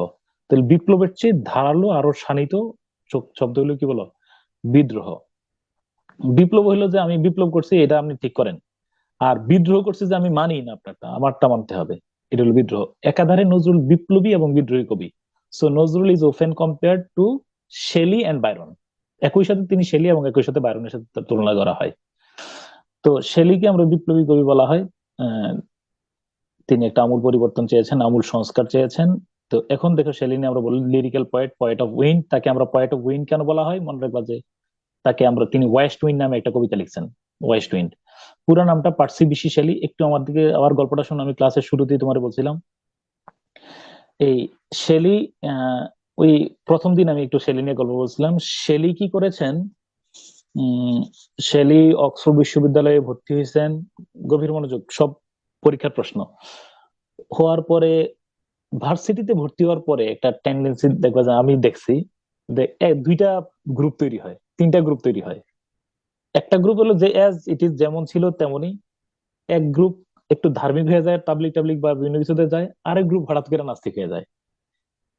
আমার এক্সপিরিয়েন্সের সাথে তোমার তোমার এক্সপিরিয়েন্স মিললে দুইজন বললো, এরকম কি আছে কিনা বলো। আমি দেখছি এক গ্রুপ, ধরো জি স্যার। অনার্স ফার্স্ট ইয়ারে দেখছি এক গ্রুপ তাবলিক মুখী হয়েছে আমাদের সময়, মানে একটু ধর্মটর্ম হয়ে ধর্মটর্ম ভালোই ধরছে। আরেক গ্রুপ হলো যে হঠাৎ করে একটু ফার্স্ট ইয়ার সেকেন্ড ইয়ারে একটু নাস্তিক নাস্তিক ভাব, উরুদুরু ভাব, হ্যাঁ কোনো কথা শুনে না, উল্টা পাল্টা কথা বলে। হ্যাঁ, আরেক গ্রুপ হলো এরকম। তোমাদের এক্সপিরিয়েন্স কি এরকম? জি জি স্যার, স্যার, এরকম আরেকটু হয়েছে স্যার। জি স্যার, এরকমই। আরেকবার হ্যাঁ, পরিবর্তন হয়। আমি বেশ কয়েকজন আমাদের অনার্স উঠে নাস্তিকতা শুরু করে দিয়েছে, মানে একটু উল্টা পাল্টা কথা, লিটারেচার পড়ছে তো হাবি জাবি নবী রাসূলের বিরুদ্ধে কথাবার্তা বইলা উল্টা পাল্টা আর কি। হ্যাঁ, এই শেলি সেম উইথেই লিখছেন, তিনি তার বন্ধু টমাস জেফারসন হগের সহযোগিতায় তিনি একটা বই লিখে ফেলছেন। বইটার নাম হলো দ্য নেসেসিটি অফ এথিজম, নাস্তিকতার প্রয়োজনীয়তা। তো মাথায় রাখতে হবে অক্সফোর্ড এবং কেমব্রিজ বিশ্ববিদ্যালয়ে মূল প্রতিষ্ঠার উদ্দেশ্য ধর্মীয় মূল ভিত্তি, ধর্মীয় মূল্যবোধকে সংরক্ষণ। এবং অক্সফোর্ড বিশ্ববিদ্যালয় এবং কেমব্রিজ বিশ্ববিদ্যালয়ে প্রাথমিক দিকে 4টা বিষয় পাঠদান করা হইতো: বাইবেল সংক্রান্ত অধ্যয়ন, ধর্মীয় অন্যান্য বিষয় সম্পর্কে অধ্যয়ন, 3 নম্বরে রাষ্ট্র সংশ্লিষ্ট বিষয় অধ্যয়ন, আর 4 নম্বর হলো ইনফেরিয়র ইস্যুজ, যেমন নাট্যকলা, এগুলাতে ইনফেরিয়র মানে একদম পুরা মানে ইয়েটি আর কি। হ্যাঁ, ছোটখাটো একেবারে তুচ্ছ বিষয় যেগুলো, নাটক, সঙ্গীত, গণিত, অন্যান্য গুলাকে সবচেয়ে তুচ্ছ ভাবে ধরা হইতো। প্রথমে বাইবেল, তারপরে ধর্মীয় অন্যান্য পুস্তকাদি, রাষ্ট্র সংক্রান্ত পুস্তকাদি, আর বাকিগুলা ছিল ইনফেরিয়র ইস্যুস। তো সেই ধর্মীয় মূল্যবোধের উপর প্রতিষ্ঠিত বিশ্ববিদ্যালয়ের মধ্যে আইসা আজ থেকে 200 বছর আগে যখন একজন ব্যক্তি বই লিখেন যে নাস্তিকতার প্রয়োজনীয়তা, তাতেই তাকে কি করা হয়েছে বলো, বহিষ্কার করা হয়েছে। তুমি চিন্তা করে দেখো, পুরাটা ধর্মীয়। এখন তো আর সেই দিনগুলা নাই। তাহলে অক্সফোর্ড এবং কেমব্রিজ বিশ্ববিদ্যালয় পুরাটাই ধর্মীয় মূল্যবোধের উপর তৈরি হয়েছে। তারপরে শোনো, তো তার প্রথম স্ত্রী ছিল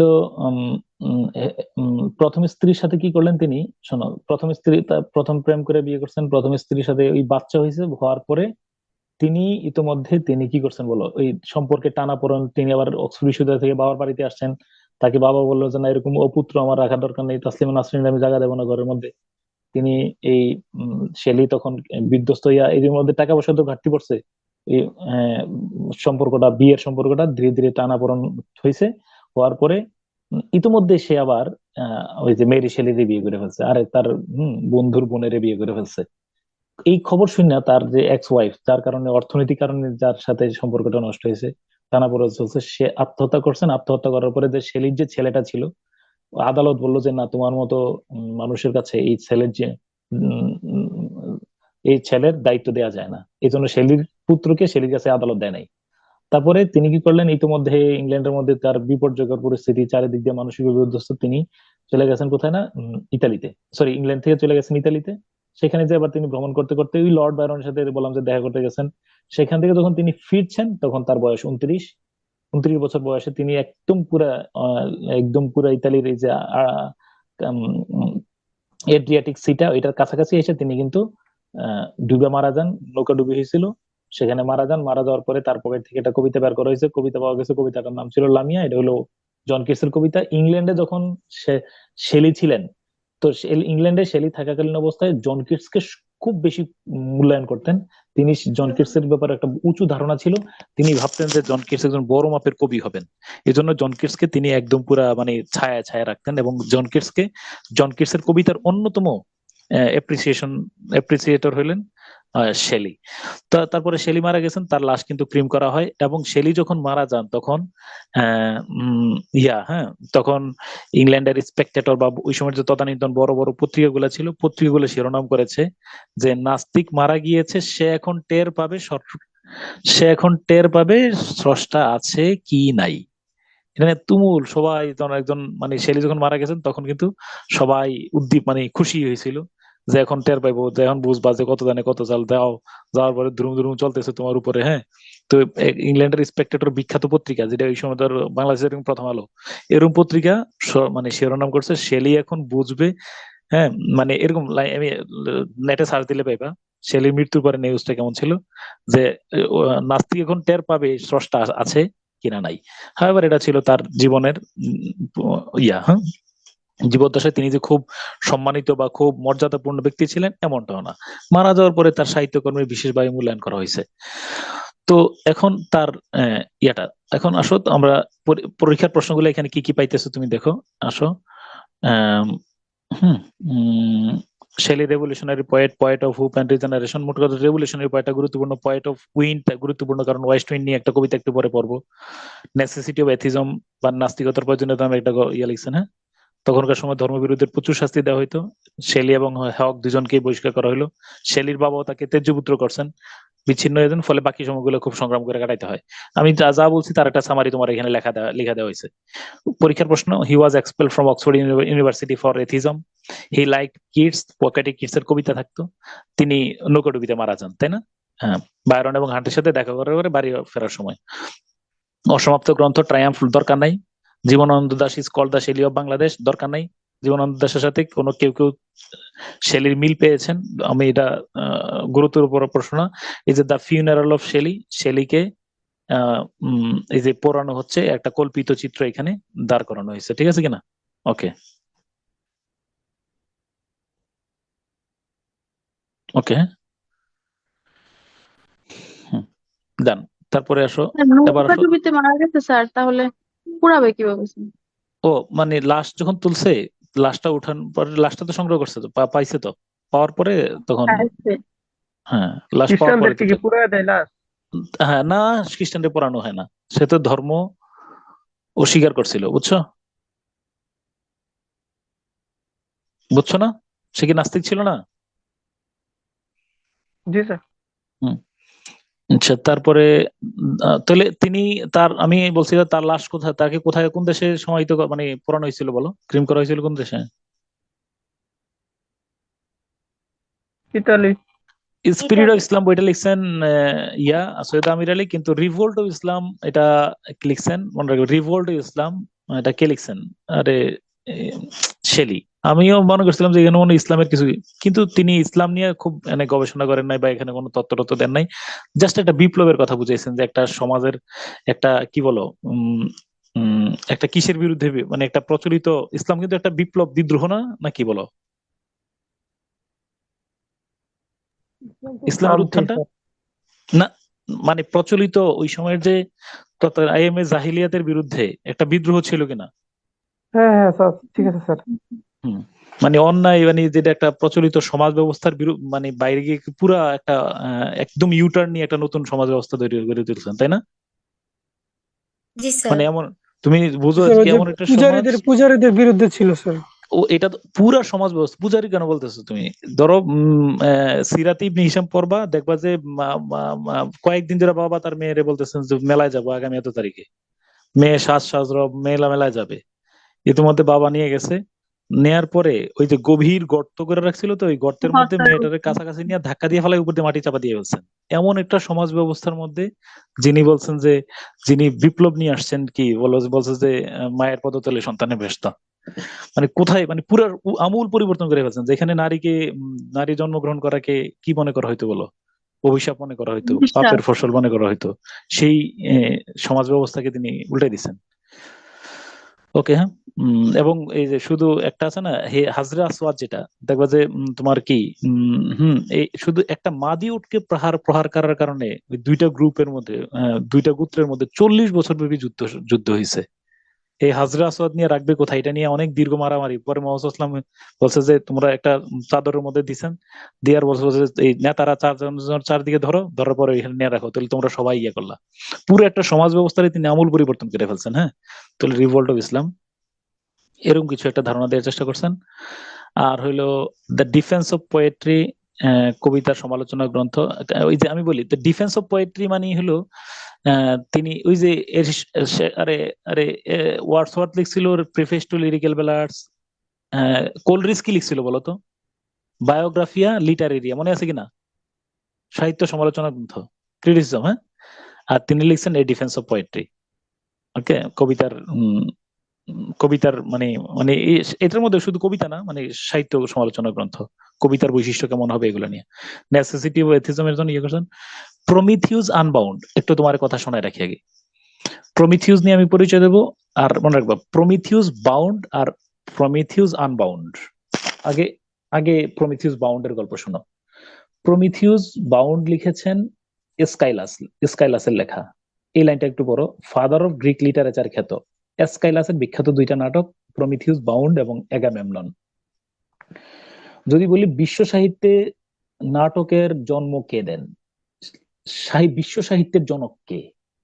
ফাদার অফ লিটারেচার, তিনি গ্রিসের এসকাইলাস, ওনার নাম। বলো নামটা কি? এসকাইলাস, সোফোক্লিস এসকাইলাস, আমরা পড়বো সামনে। এসকাইলাসের বিখ্যাত নাটকের নাম হলো প্রমিথিউস বাউন্ড, শিকল বন্দি প্রমিথিউস। প্রমিথিউস মানে কি মনে রাখবো, প্রাচীন গ্রিকরা, মনোযোগ, প্রাচীন গ্রিক সভ্যতায় প্যাগান ছিল। প্যাগান মানে হলো পৌত্তলিকতায় বিশ্বাস করতো, প্যাগানিজম। প্যাগান মানে কি? পৌত্তলিকা। আমি বলছি as like as Hinduism. Hindu ধর্মের মধ্যে যেমন বিভিন্ন দেব দেবীকে মান্য করা হয়, ঠিক তদ্রুপ মানে আমাদের এই যে খ্রিস্টান ধর্মের পূর্বে ইউরোপের মধ্যে প্যাগানিজম ছিল, সেটার মধ্যে বিভিন্ন মানে দেবদেবীকে অনুসরণ করা হতো। তো এইখানে যেমন ধরো অনেক ইয়ে ছিল, এর মধ্যে একজন দেবতা, একজন দেবতার ছিল কি বলো, প্রমিথিউস। তার ভাই ছিল এপিমেথিউস। দেবতা জিউস বললেন পৃথিবীর মানুষের জন্য, পৃথিবীবাসীর জন্য সবকিছু কি তৈরি করছেন, সবকিছু দিছেন, কিন্তু একটা বিষয় দেন নাই। এটা কি বলতো? ফায়ার। মানে কি? আগুন। আগুনের ব্যবহারটা শেখান নাই, আগুনেও দেন নাই। কিন্তু ফলে মানুষ সবকিছু পাইলেও একটা আগুনের ব্যবহার না করার কারণে ওই জীবনটা ততটুকু সুন্দর হয়ে ওঠে নাই। ফলে স্বর্গ থেকে দেবতা জিউসের আদেশ অমান্য করে মানুষের কল্যাণের জন্য আগুন চুরি করে নিয়ে আসছেন কে? বলো। প্রমিথিউস। বলো কে নিয়ে আসছেন? Prometheus Prometheus. এখন এই প্রমিথিউস কি করছে শোনো, ফলে ক্রোধান্বিত জিউস তাকে আটকালেন। কি করছেন বলো? আটকালেন। আটকাইয়া তারা কি করছেন, এই দেখো কেমনে আটকাইছে, একটু দেখো। প্রমিথিউসকে আটকাইছেন, এই আটকানোর উপরে একটা শাস্তি তাকে দেওয়া হয়েছে।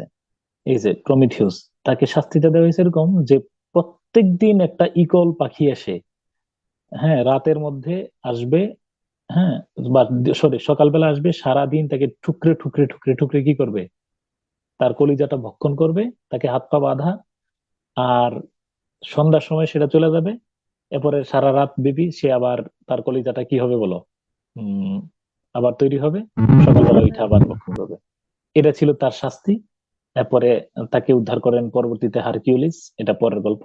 এখন মনে রাখবা যে এই প্রমিথিউস বাউন্ড, শিকল বন্দী প্রমিথিউস, এই নাটকটা কে লিখছে, এটা কে লিখছেন না বলো তো? এসকাইলাস।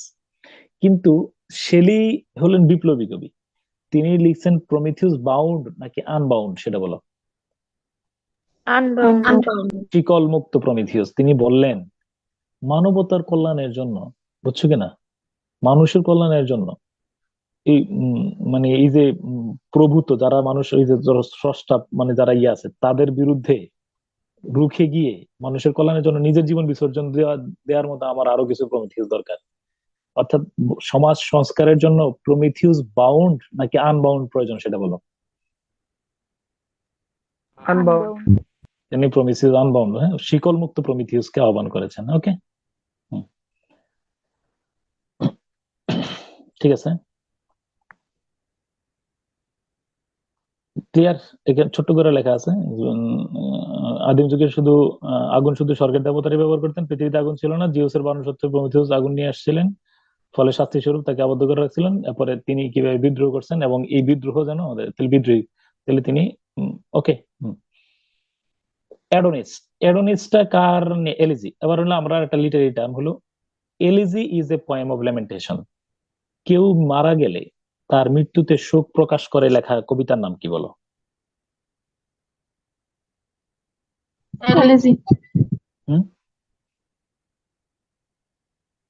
এলিজি। যেমন বাংলা সাহিত্যে এলিজি, কোন এলিজি শোক কবিতার নাম বলতে পারবা? এলিজির নাম কবর, একটা এলিজি। দেখো কবর কবিতার বৈশিষ্ট্য আমরা কি, কবর একেবারে একটা কবর হলো প্রথমত ড্রামাটিক মনোলগ। তোমরা কি ড্রামাটিক মনোলগ ক্লিয়ার? বক্তা একজন নীরব এক বা একাধিক শ্রোতা, তাই না? কবর কবিতা একটা ব্যালাড, ক্লিয়ার, গীতিকাব্য। কবর কবিতা একই সাথে একটা এলিজি, কারোর মৃত্যুতে শোক প্রকাশ করা। একটি ফটোগ্রাফ কবিতাটা শুনছিলে কিনা? নিশ্চয়ই এটা একটা কি বলো, এলিজি, তাই না? এলিজির অন্তর্গত। কারণ এটা খুব সাংঘাতিক, এটা এমন কবিতা দেখছো মানে, তাই না? কেমন হৃদয়ে দাগ কাটে। দেখো একদম কেউ মারা গেলে শোক প্রকাশ করে লেখা কবিতা কি এলিজি? এলিজি, হ্যাঁ, শোক প্রকাশ করে লেখা কবিতা। যেমন ধরো চিত্তনামা, নজরুল লিখছেন চিত্তনামা, রবিহারা, এরকম, এগুলো সব এলিজি। তো ইংরেজিতে এই যে কারোর মৃত্যুতে, তাহলে দেখো আমরা এখানে দেখি যে জন কিটস মৃত্যুবরণ করছেন, তার মৃত্যুতে শোক প্রকাশ করে তিনি লিখছেন এটা কবিতার নামটা হলো অ্যাডোনিস। সকল শোকগীতির মধ্যে এরকম, যেন তিনি মারা যাওয়ার পরে আকাশ বাতাস স্থির হয়ে গেল, বাতাস প্রবাহ বন্ধ হয়ে গেল, চারিদিকে গুমোট পরিস্থিতি, নিস্তব্ধতা, সবাই যেন শোক প্রকাশ করতেছে, এরকম কাহিনী ভিতরে এরকম। হ্যাঁ, ওই দারুণ সব উপমার সাহায্যে এঁকেছেন, যেন বাতাস স্থির হয়ে গেল, আকাশ নিস্তব্ধ, মানে মানুষের কণ্ঠস্বর রুদ্ধ, সবাই যেন কি হারিয়ে ফেলছে, পৃথিবী একাকার, এরকম কিছু বল। হ্যাঁ, ওকে।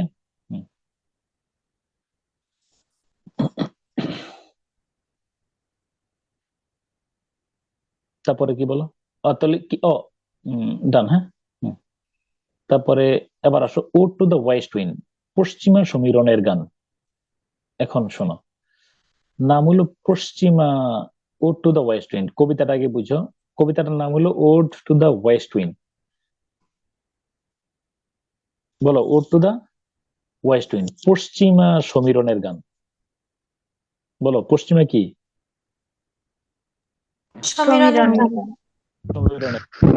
পশ্চিমা সমীরণ কেন, ওয়াই? একজন আমার বলো, পশ্চিমা সমীরণ কেন বাংলাদেশে? এটা কেন দক্ষিণা না, বলো? বাংলাদেশে সাধারণত গ্রীষ্মকালে বায়ু প্রবাহিত হয় কোন দিক থেকে? দক্ষিণ দিক থেকে। দক্ষিণ দিক থেকে। হ্যাঁ, তাহলে আবার বলো আমারে, দাঁড়া তোমাদেরকে একটা 30 সেকেন্ড একটা গান শোনাই।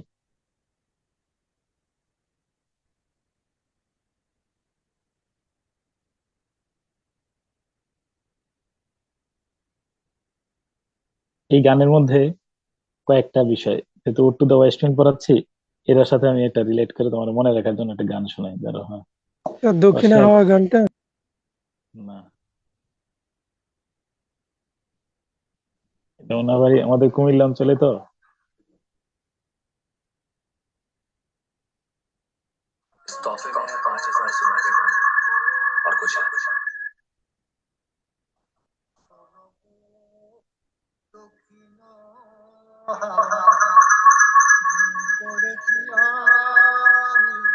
শুনছো কখনো?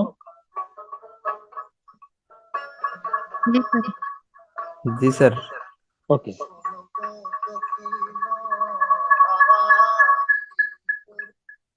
আচ্ছা এখন ওই আমার হ্যাঁ,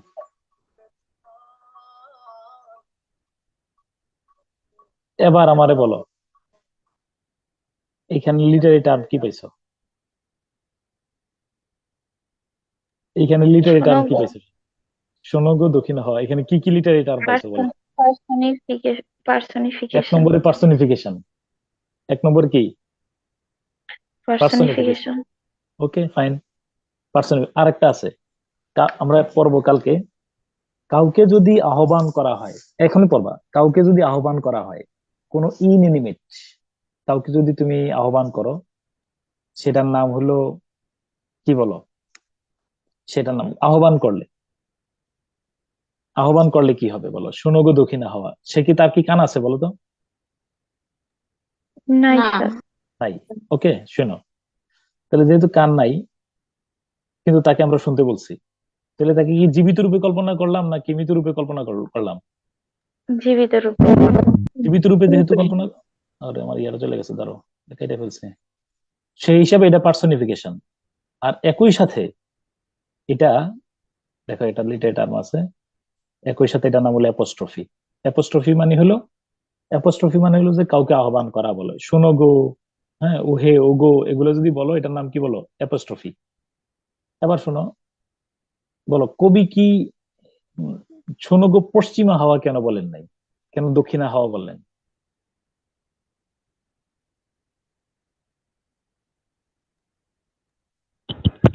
গ্রীষ্মের আবহাওয়াটা দক্ষিণ আমাদের দিক থেকে দেশে বাতাস আসে কোন দিক থেকে বলো? দক্ষিণ দিক থেকে।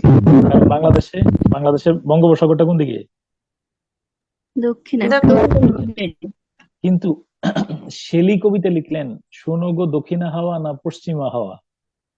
পশ্চিমা হাওয়া। কারণ ইংল্যান্ডে বঙ্গোপসাগর কোন দিকে বলতো? দক্ষিণ দিকে না পশ্চিম দিকে? পশ্চিম দিকে। পশ্চিম দিকে বঙ্গোপসাগর। নাই না স্যার। আটলান্টিক। আটলান্টিক। তাহলে এবার শোনো, আটলান্টিক, তিনি কবি বললেন আটলান্টিক পশ্চিমা বায়ু প্রচন্ড গতিতে পশ্চিম দিকে বাতাস আসে, প্রচন্ড গতিতে বাতাস আসে, হ্যাঁ, একদম পুরা। বললেন যে হে পশ্চিমা বায়ু, তুমি হলে প্রিজার্ভার এন্ড ডেস্ট্রয়ার, তুমি প্রচন্ড ঝড় গতিতে আসো, এই সমাজকে একদম তছনছ করে ভাঙ্গা চুরমার করে ফেলো, নতুন সমাজ জাগ্রত হবে। তাহলে আগে শোনো, তিনি পশ্চিম বায়ুকে আহ্বান করেছেন, নামটা কি বলো? শেলি। পশ্চিম বায়ুকে তিনি একই সাথে ডেস্ট্রয়ার এন্ড প্রিজার্ভার বলছে, যে যত পুরাতন জীর্ণ যে বিল্ডিং ভেঙে পড়ার মতো ভেঙে ফেলো, যত সংস্কার আছে সব ভেঙে ফেলো, তখন নতুন করে একটা সমাজ নির্মিত হবে, এই সমাজ আমি চাই না। আচ্ছা, এখন শোনো, কবিতার নাম হলো ওড। বলো কবিতার নাম কি? ওডি। ওড, বলো নাম কি? ওট ode. What do you mean by ode? Ode মানে কি? ওড বোঝার জন্য একটু একটা দুইটা লাইন পড়লে বোঝা যাবে ওড কি। আসো আমরা প্রথম লাইনটা আর শেষ লাইনটা পড়ি। ওড টু দ্য ওয়েস্ট উইন্ডের প্রথম লাইনটা হলো, ওহ লিফট মি, বলো নাম কি?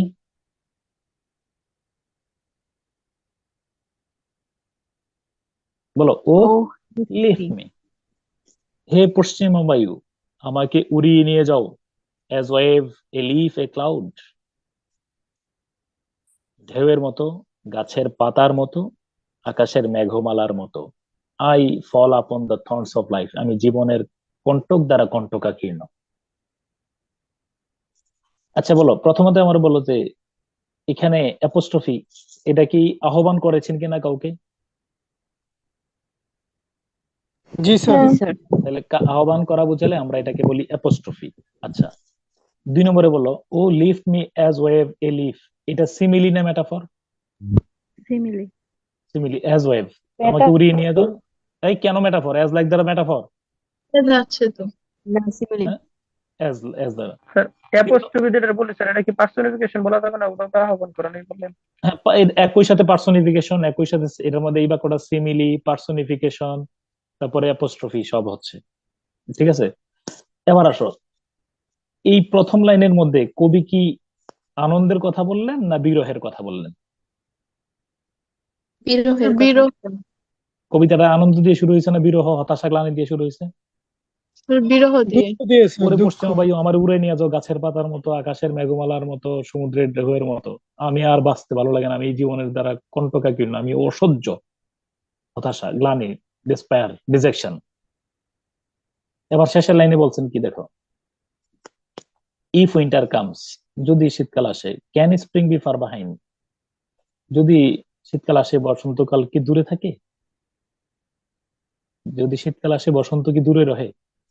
এইটার মধ্যে কি হতাশা, গ্লানি, নাকি সান্ত্বনা দিয়েছেন? সান্ত্বনা। তোমরা দ্য পোয়েম, দ্য পোয়েম, দেখো, the poem that begins with grief and agony, the poem that begins with grief and agony, dejection, despair, hopelessness, and ends with consolation is called ode. যে কবিতা হতাশা দিয়ে শুরু হয়, গ্লানি, ব্যর্থতা, দুঃখের গল্প দিয়ে শুরু হয়, সান্ত্বনা দিয়ে শেষ হয়, এই ধরনের কবিতাকে কি বলা হয়? ওট কবিতা। ওড। দেখো, অনেক ওড পাইবা, সকল ওডের বৈশিষ্ট্য হতাশা মানে অপ্রীতিকর বর্ণনা দিয়ে শুরু হবে, শেষে সান্ত্বনামূলক বর্ণনা দিয়ে শেষ হয়, এটার নাম হলো ওড। বুঝতে পারছি কিনা? স্যার এটা বাংলাটা কি গীতি কথা বলে? গীতি কথা না, স্তব গান বলা হয়। বাংলা একদম একটা বাংলা একবার আসছিল, এই বাংলার সাথে আমি একবার না 36 বা 37 দেখবা যে ওদের বাংলা অর্থ কি, এই বাংলা অর্থ দেয় নাই। এক্স্যাক্টলি বাংলা অর্থ হলে স্তব গান হবে। অর্থাৎ মোট কথা হলো, যে কবিতা হতাশা দিয়ে শুরু, সান্ত্বনা দিয়ে শেষ। তাহলে বলো, ও টু দা ওয়েস্ট উইন্ড কবিতার মধ্যে কবি প্রথমে কি দিয়েছেন বলো? হতাশা। দুঃখ হতাশা। দুঃখ। শেষ করছেন কি দিয়ে? সান্ত্বনা দিয়ে। সান্ত্বনা। লাইনটা আবার পর, এগুলো পরীক্ষার খুব গুরুত্বপূর্ণ প্রশ্ন, নইলে আমি আলোচনা করতাম না। ও লিফট মি, হে পশ্চিমা বায়ু, O lift me as wave a leaf a cloud. O lift me, কারে লিফট করতে বলছেন? আমাকে উঠে নিতে বলছেন কাকে? West wind. পশ্চিমা বায়ুকে। তাহলে ইফ উইন্টার কামস খুব গুরুত্বপূর্ণ উদ্ধৃতি, যে দুঃখের পরে সুখ আসে। ইন্না মালু শ্রী ইউসরা, তোমরা এর আগে পড়ছো। Sweet are the uses of adversity, এগুলো একই কথা। তাহলে ও টু দা ওয়েস্ট উইন্ড, এই আমাদের লাস্ট আরেকটাই আলোচনা হবে, এটা দিয়ে শেষ করে দেবো। দাঁড়াও, ও টু স্কেলার বলবো, আর এই দুইটা। সমীরণ কি বায়ু স্যার? হ্যাঁ, বায়ু, বাতাস। পশ্চিমা সমীরণের কবি বলা হয়, দেখছো কিনা তাকে? পশ্চিমা বায়ু, পশ্চিমা সমীরণের কবি বলা হয়। আর দুইটা বলে শেষ, আমার 5 থেকে 7 মিনিট লাগবে। 2 নম্বর কবিতার নাম হলো ওজাইমেন্ডিয়াস। ওজাইমেন্ডিয়াস একটা সনেট। ওজাইমেন্ডিয়াস হলো ফেরাউন, এই ফেরাউনের নাম ছিল রামসেস দ্য সেকেন্ড। বলো ওজাইমেন্ডিয়াস কি? ফেরাউন। সনেট। ফেরাউন কারা ছিলেন? মিশরের রাজারা। মিশরের রাজাদের উপাধি ছিল ফেরাউন। মুসা আলাইহিস সালামের গল্প। মুসা আলাইহিস সালাম হলো ওই যে বনি ইসরায়েলের একজন নবী। আমরা জানি জানি ইহুদি, বর্তমানে যে ইহুদি যারা আছে তাদের কি বলো, নবী, তাই না? মুসা আলাইহিস সালামের অনুসারীদেরকে তো আমরা জু পড়ছি, মনে আছে কিনা তোমার গল্পগুলা? জি স্যার। আচ্ছা, এই মুসা আলাইহিস সালামের আমলে, মুসা আলাইহিস সালামের আমলে যে ছিলেন, কে বলো? ফ্রাউন। ফেরাউন ছিলেন। ওই রামসেস দ্য সেকেন্ডের গল্প। ওই রামসেস দ্য সেকেন্ড রাস্তার অলিতে গলিতে বিভিন্ন মূর্তি, বড় বড় নিজের স্ট্যাচু গুলা তৈরি করে রাখছিলেন। মানুষজন রাস্তাঘাটে সব জায়গায় টের পায় যে ফেরাউনের উপস্থিতি আছে। ওই সেই ফেরাউনের গল্প মনে আছে কিনা, যাকে মোহাম্মদ মুসা আলাহিসাল্লামকে ধাওয়া করছিলেন, তারপরে মুসা আলাহিসাল্লাম কি করছেন বলো? ওই যে উম, একদম নীল নদ তো না, এটা নীল নদ হওয়ার কথা না, এটা তিনি রেড সি, নীল নদে যাওয়ার কথা না, এটা লোহিত সাগরের কাছে আসছেন সৌদি আরবের দিক দিয়ে, লাঠি ফেলছেন, এরপরে 12টা রাস্তার মধ্যে তৈরি হয়েছে, সবাই দূরে বার হয়ে গেছে। আর ফেরাউন আর তার দলবল নিয়ে যখন মাঝখানে আসছেন তখন ইয়ে হয়ে গেছে। এই ফেরাউনের লাশ কিন্তু এখন আছে মিশরের জাদুঘরে, কায়রোতে আছে না, স্যার। সংরক্ষণ করেছে পরবর্তী অনেকবার। এই 1900, এই যে মনে রাখবা, এটা এটা আবিষ্কার, এটার সাথে একজন বিজ্ঞানীর নাম জড়িত আছে, নাম জানো কিনা না? Doctor Morris Bucaille. ঠিক আছে, মরিস বুকাইলির নামটা করে দিচ্ছি। ওকে। এই এই ফেরাউনের যে গল্পটা, এই ফেরাউন কি করছেন, এই ফেরাউন আহ, তো এই ফেরাউনের যে মূর্তি, রামসেসদার মূর্তি, হ্যাঁ, এই মূর্তিগুলা ছিল। এবার এবার আসো, এই ফেরাউনের আমি পরিচয় দিলাম। এখন শেলি বললেন কি, তো শেলির প্রথম লাইনটা একটু দেখো। I met an antique traveller, কই দেখো শেলির প্রথম লাইনটা, I met an a traveller from an antique land who said two vast and trunkless legs of stone stand on the desert. তুমি প্লিজ এইটা দেখো, ঘটনা এটা কি কেন্দ্র করে। মিশরের মধ্যে এই ছবিটা দেখতেছো কিনা, তোমরা কি এই ছবিটা দেখতেছো? এটাই কবিতার, এটাই কবিতার মূল মূল ঘটনা। বললো যে এরকম একটা দুইটা পা দেখছি, এরকম দণ্ডায়মান আছে, দেখো দুইটা পা দণ্ডায়মান আছে। Who said two vast and trunkless legs of stone stand in the desert, near them on the stand half sunk a shattered visage lies whose frown and ওই যে এরকম ধরনের, এই যে ঠোঁট টোট মুখ কুঞ্চিত, মাথা টাথা ভাঙা, এরকম একটা মূর্তি আমি দেখলাম। কোথায় দেখছে বলো? স্যান্ডের তাহলে অ্যান্টিক গল্পটা কি ল্যান্ডে। শোনো, ওজাইমেন্ডিয়াস কবিতায় বললেন, শেলি বললেন, ভাই শোনেন, আমি এক প্রাচীন ভ্রমণকারীর সাথে দেখা করছিলাম। হয়তো তিনি এখানে যদি ব্যাখ্যা করো, তিনি কোথায় গেছিলেন? মিশরীয় ভ্রমণকারী, মিশর থেকে আসছেন। ভাই কি দেখছেন? বলে যে আমি দেখছি এক যে একটা বিশাল মূর্তি ভাঙ্গিয়া এই পর্যন্ত এইরকম একটা মূর্তি দেখছি, বর্ণনাটা দিচ্ছেন। দেওয়ার পরে এখন ঘটনাটা শুনো, ঘটনা অন্য কিছু না, ঘটনা এই জায়গায়, এই কবিতা সনেটের টার্নিং পয়েন্ট এই জায়গার মধ্যে, যে এই মূর্তির মধ্যে লেখা আছে, লেখা আছে দেখো, my name is Ozymandias and on the pedestal this words appear, my name is Ozymandias, বলো king of, look my works, you mighty and despair. বলো মূর্তির সামনে কি লেখা ছিল বলো? My name is my name is Ozymandias, king of kings. আমার নাম, মিউট মিউট, আমার নাম হলো ওজাইমেন্ডিয়াস, আমি রাজাদের রাজা। আচ্ছা বলো, তিনি একটা সময় রাজাদের রাজা ছিলেন, মাই নেম।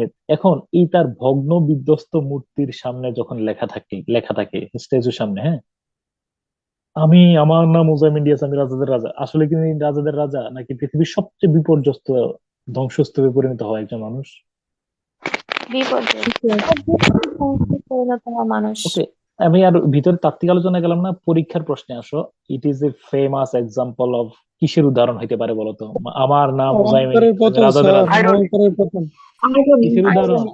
আইরনি, মানে তাকে, সে যা বলছে বাস্তবতা তার সম্পূর্ণ কি বলো, উল্টো উল্টো।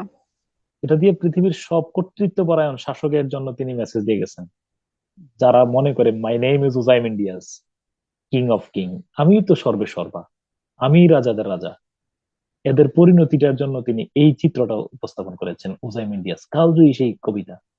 বলছে যে যত বেশি হিম্মত দেখাইতেছে, যত বেশি এরকম ধরনের মানুষ নিয়ে ফেরাউনিক বৈশিষ্ট্য যে ইয়ার মধ্যে হবে, তার পরিণতি ইতিহাস এইভাবে গ্রহণ করবে। এটা তাহলে দুইটা মেসেজ পাইছে। এটা মূল মেসেজটাই হলো এরকম, যারা এরকম কর্তৃত্ববাদী শাসক, কর্তৃত্বপরায়ণ মানুষ, মানে ফেরাউনিক টেন্ডেন্সি যার ভিতরে ছিল, বুঝছো কিনা, সে নিজেকে এরকম শক্তিশালী মনে করতো, সে মনে করতো যে আমি অমর থাকবো, আমার এরকম দাপট ক্ষমতা, কিন্তু মহাকাল তাকে এইভাবে রেখে দিয়েছেন। এই কথা বুঝছো? তার মনে হয় যেন আমি আমার কর্ম দ্বারা, আমি আমার ক্ষমতা দ্বারা আমি অমর থাকবো, কিন্তু ক্ষমতা তাকে অমর করবে না। তো ওজাইমেন্ডিয়াসের মূল মেসেজ কি কিছুই বুঝতে পারো না তোমরা? জি জি স্যার স্যার স্যার এটা কি ফেরাউনকে ইয়া করে পড়ছে? স্পষ্ট, রামসেস দ্য সেকেন্ড তো এটা, ওজাইমেন্ডিয়াস মানে তো ফেরাউন। এবং ওই সময় মুসা আলাইহিস সালামের, এই যে আমি যার ঘটনা বলছি তারই সেই ফেরাউনই। হ্যাঁ, কারণ লাস্ট কবিতাটা হলো আর একটা কবিতা বলবো, এটার নাম হলো, লাইনটা লেখা রেখো, my name is Ozymandias king of king. যারা ফেরাউন তারা কি মনে করে আমার নাম ওজাইমেন্ডিয়াস, আমি কি বলো, রাজাদের রাজা। কিন্তু কোর্স অফ টাইম, সময়ের সময়ের পরিক্রমায় তারা কি আর রাজাদের রাজা থাকে? তাদের পরিস্থিতি হয় এরকম ধরনের, নাস্তানাবুদ পরিস্থিতি হয় এরকম ধরনের। হ্যাঁ, এই পরিস্থিতি হয়। এই মানে এই ছবিটা যেটা দেখতেছো, স্যার আপনি বলছিলেন আব্রাহামিক রিলিজন নিয়ে একদিন কথা বলবেন। আব্রাহামিক রিলিজিয়ন আসবে সামনে। ওই যে আমরা এলিজাবেথিয়ান পিরিয়ড যখন পড়বো না, তখন আবার আসবে।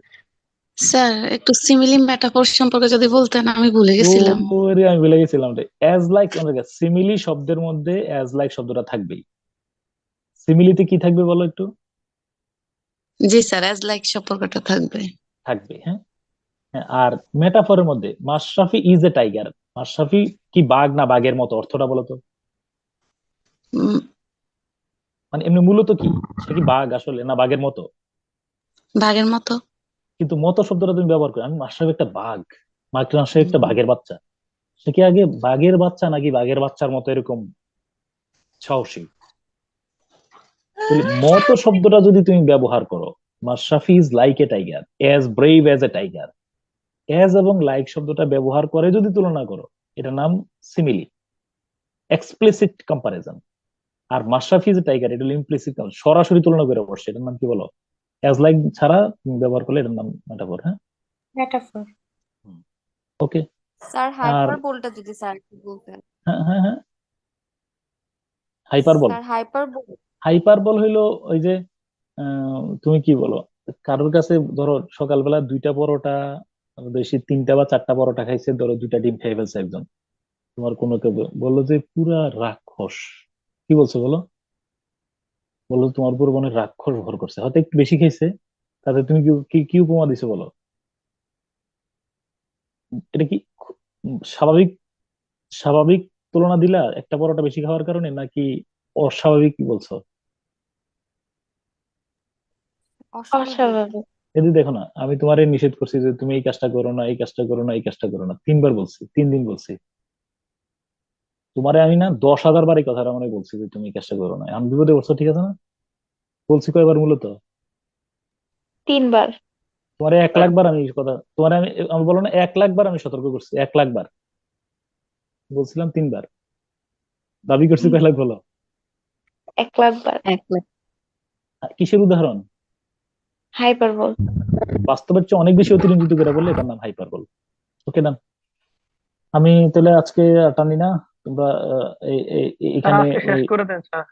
এইখান থেকে তাহলে এই শুধু একটা কবিতা বলবো, এটার নাম এখান থেকে শুরু করবো আর কি। হ্যাঁ, ওই যে এটার নাম কি না, ওড টু স্কেলার কে কথা আছে, হ্যাঁ, ওড টু স্কেলার থেকে প্রশ্ন আছে, এখান থেকে আমরা আগামী ক্লাসে ইনশাআল্লাহ রোমান্টিক শেষ করবো। শেষ করতে যে শেষ হয়ে হলো না, শেষ হলো সমস্যা, লিটারেচারের এই সমস্যা থাকলোই। ওকে, ক্লাস লেন দিয়ে যাচ্ছে, আমি সরি কিছু করার নেই, পরে আমি তাই না আবার কমাই ফেলবো। হ্যাঁ স্যার হুম, স্যার আপনার গ্রামারের নতুন ব্যাচ কি ডিসেম্বরে শুরু করবেন? ডিসেম্বরের এটা শেষ হওয়ার পরে, কালকে আমরা তো কালকে আমরা কত নম্বর আসছি, 60, আরো 40টা স্টেপ রয়ে গেছে, তো সামনের দিকে এসে যাবে, আরো হয়তো 10-12টা আজকে যে ক্লাসগুলো করলাম আমরা, এগুলো কি পিক দেওয়া যায় না স্যার? এই পিক মানে কি, গ্রুপে আমি ছবি শীটটা দেয়া আছে না? সরি না, পিক না, মানে গ্রুপে দেওয়া যায় না? গ্রুপে শীটটা দেয়া আছে তো, গ্রুপে শীট দেয়া আছে তো, গ্রুপে শীট দেয়া আছে তো, শীটটা দেয়া আচ্ছা স্যার, ঠিক আছে স্যার, থ্যাংক ইউ স্যার। ঠিক আছে, ইনশাআল্লাহ। আল্লাহ হাফেজ তাহলে। ওকে, আগামী আচ্ছা, ক্লাসে আসসালামু রোমান্টিক আলাইকুম। রোমান্টিক শেষ বলো আমার আগে, বলো রোমান্টিক শেষ হওয়ার পরে আমরা কি করব? রোমান্টিকের উপর একটা পরীক্ষা হবে নিশ্চয়ই, জি স্যার। আবার 90 নম্বরের পরীক্ষা হবে, তো দেখা যাক কে কত পাও। অনেক ব্যাখ্যা বিশ্লেষণ করলাম, অনেক সময় নষ্ট করতেছি। ঠিক আছে ইনশাআল্লাহ, হ্যাঁ? আল্লাহ হাফেজ। স্যার আসসালামু আলাইকুম। আল্লাহ হাফেজ। ওকে, আসসালামু আলাইকুম।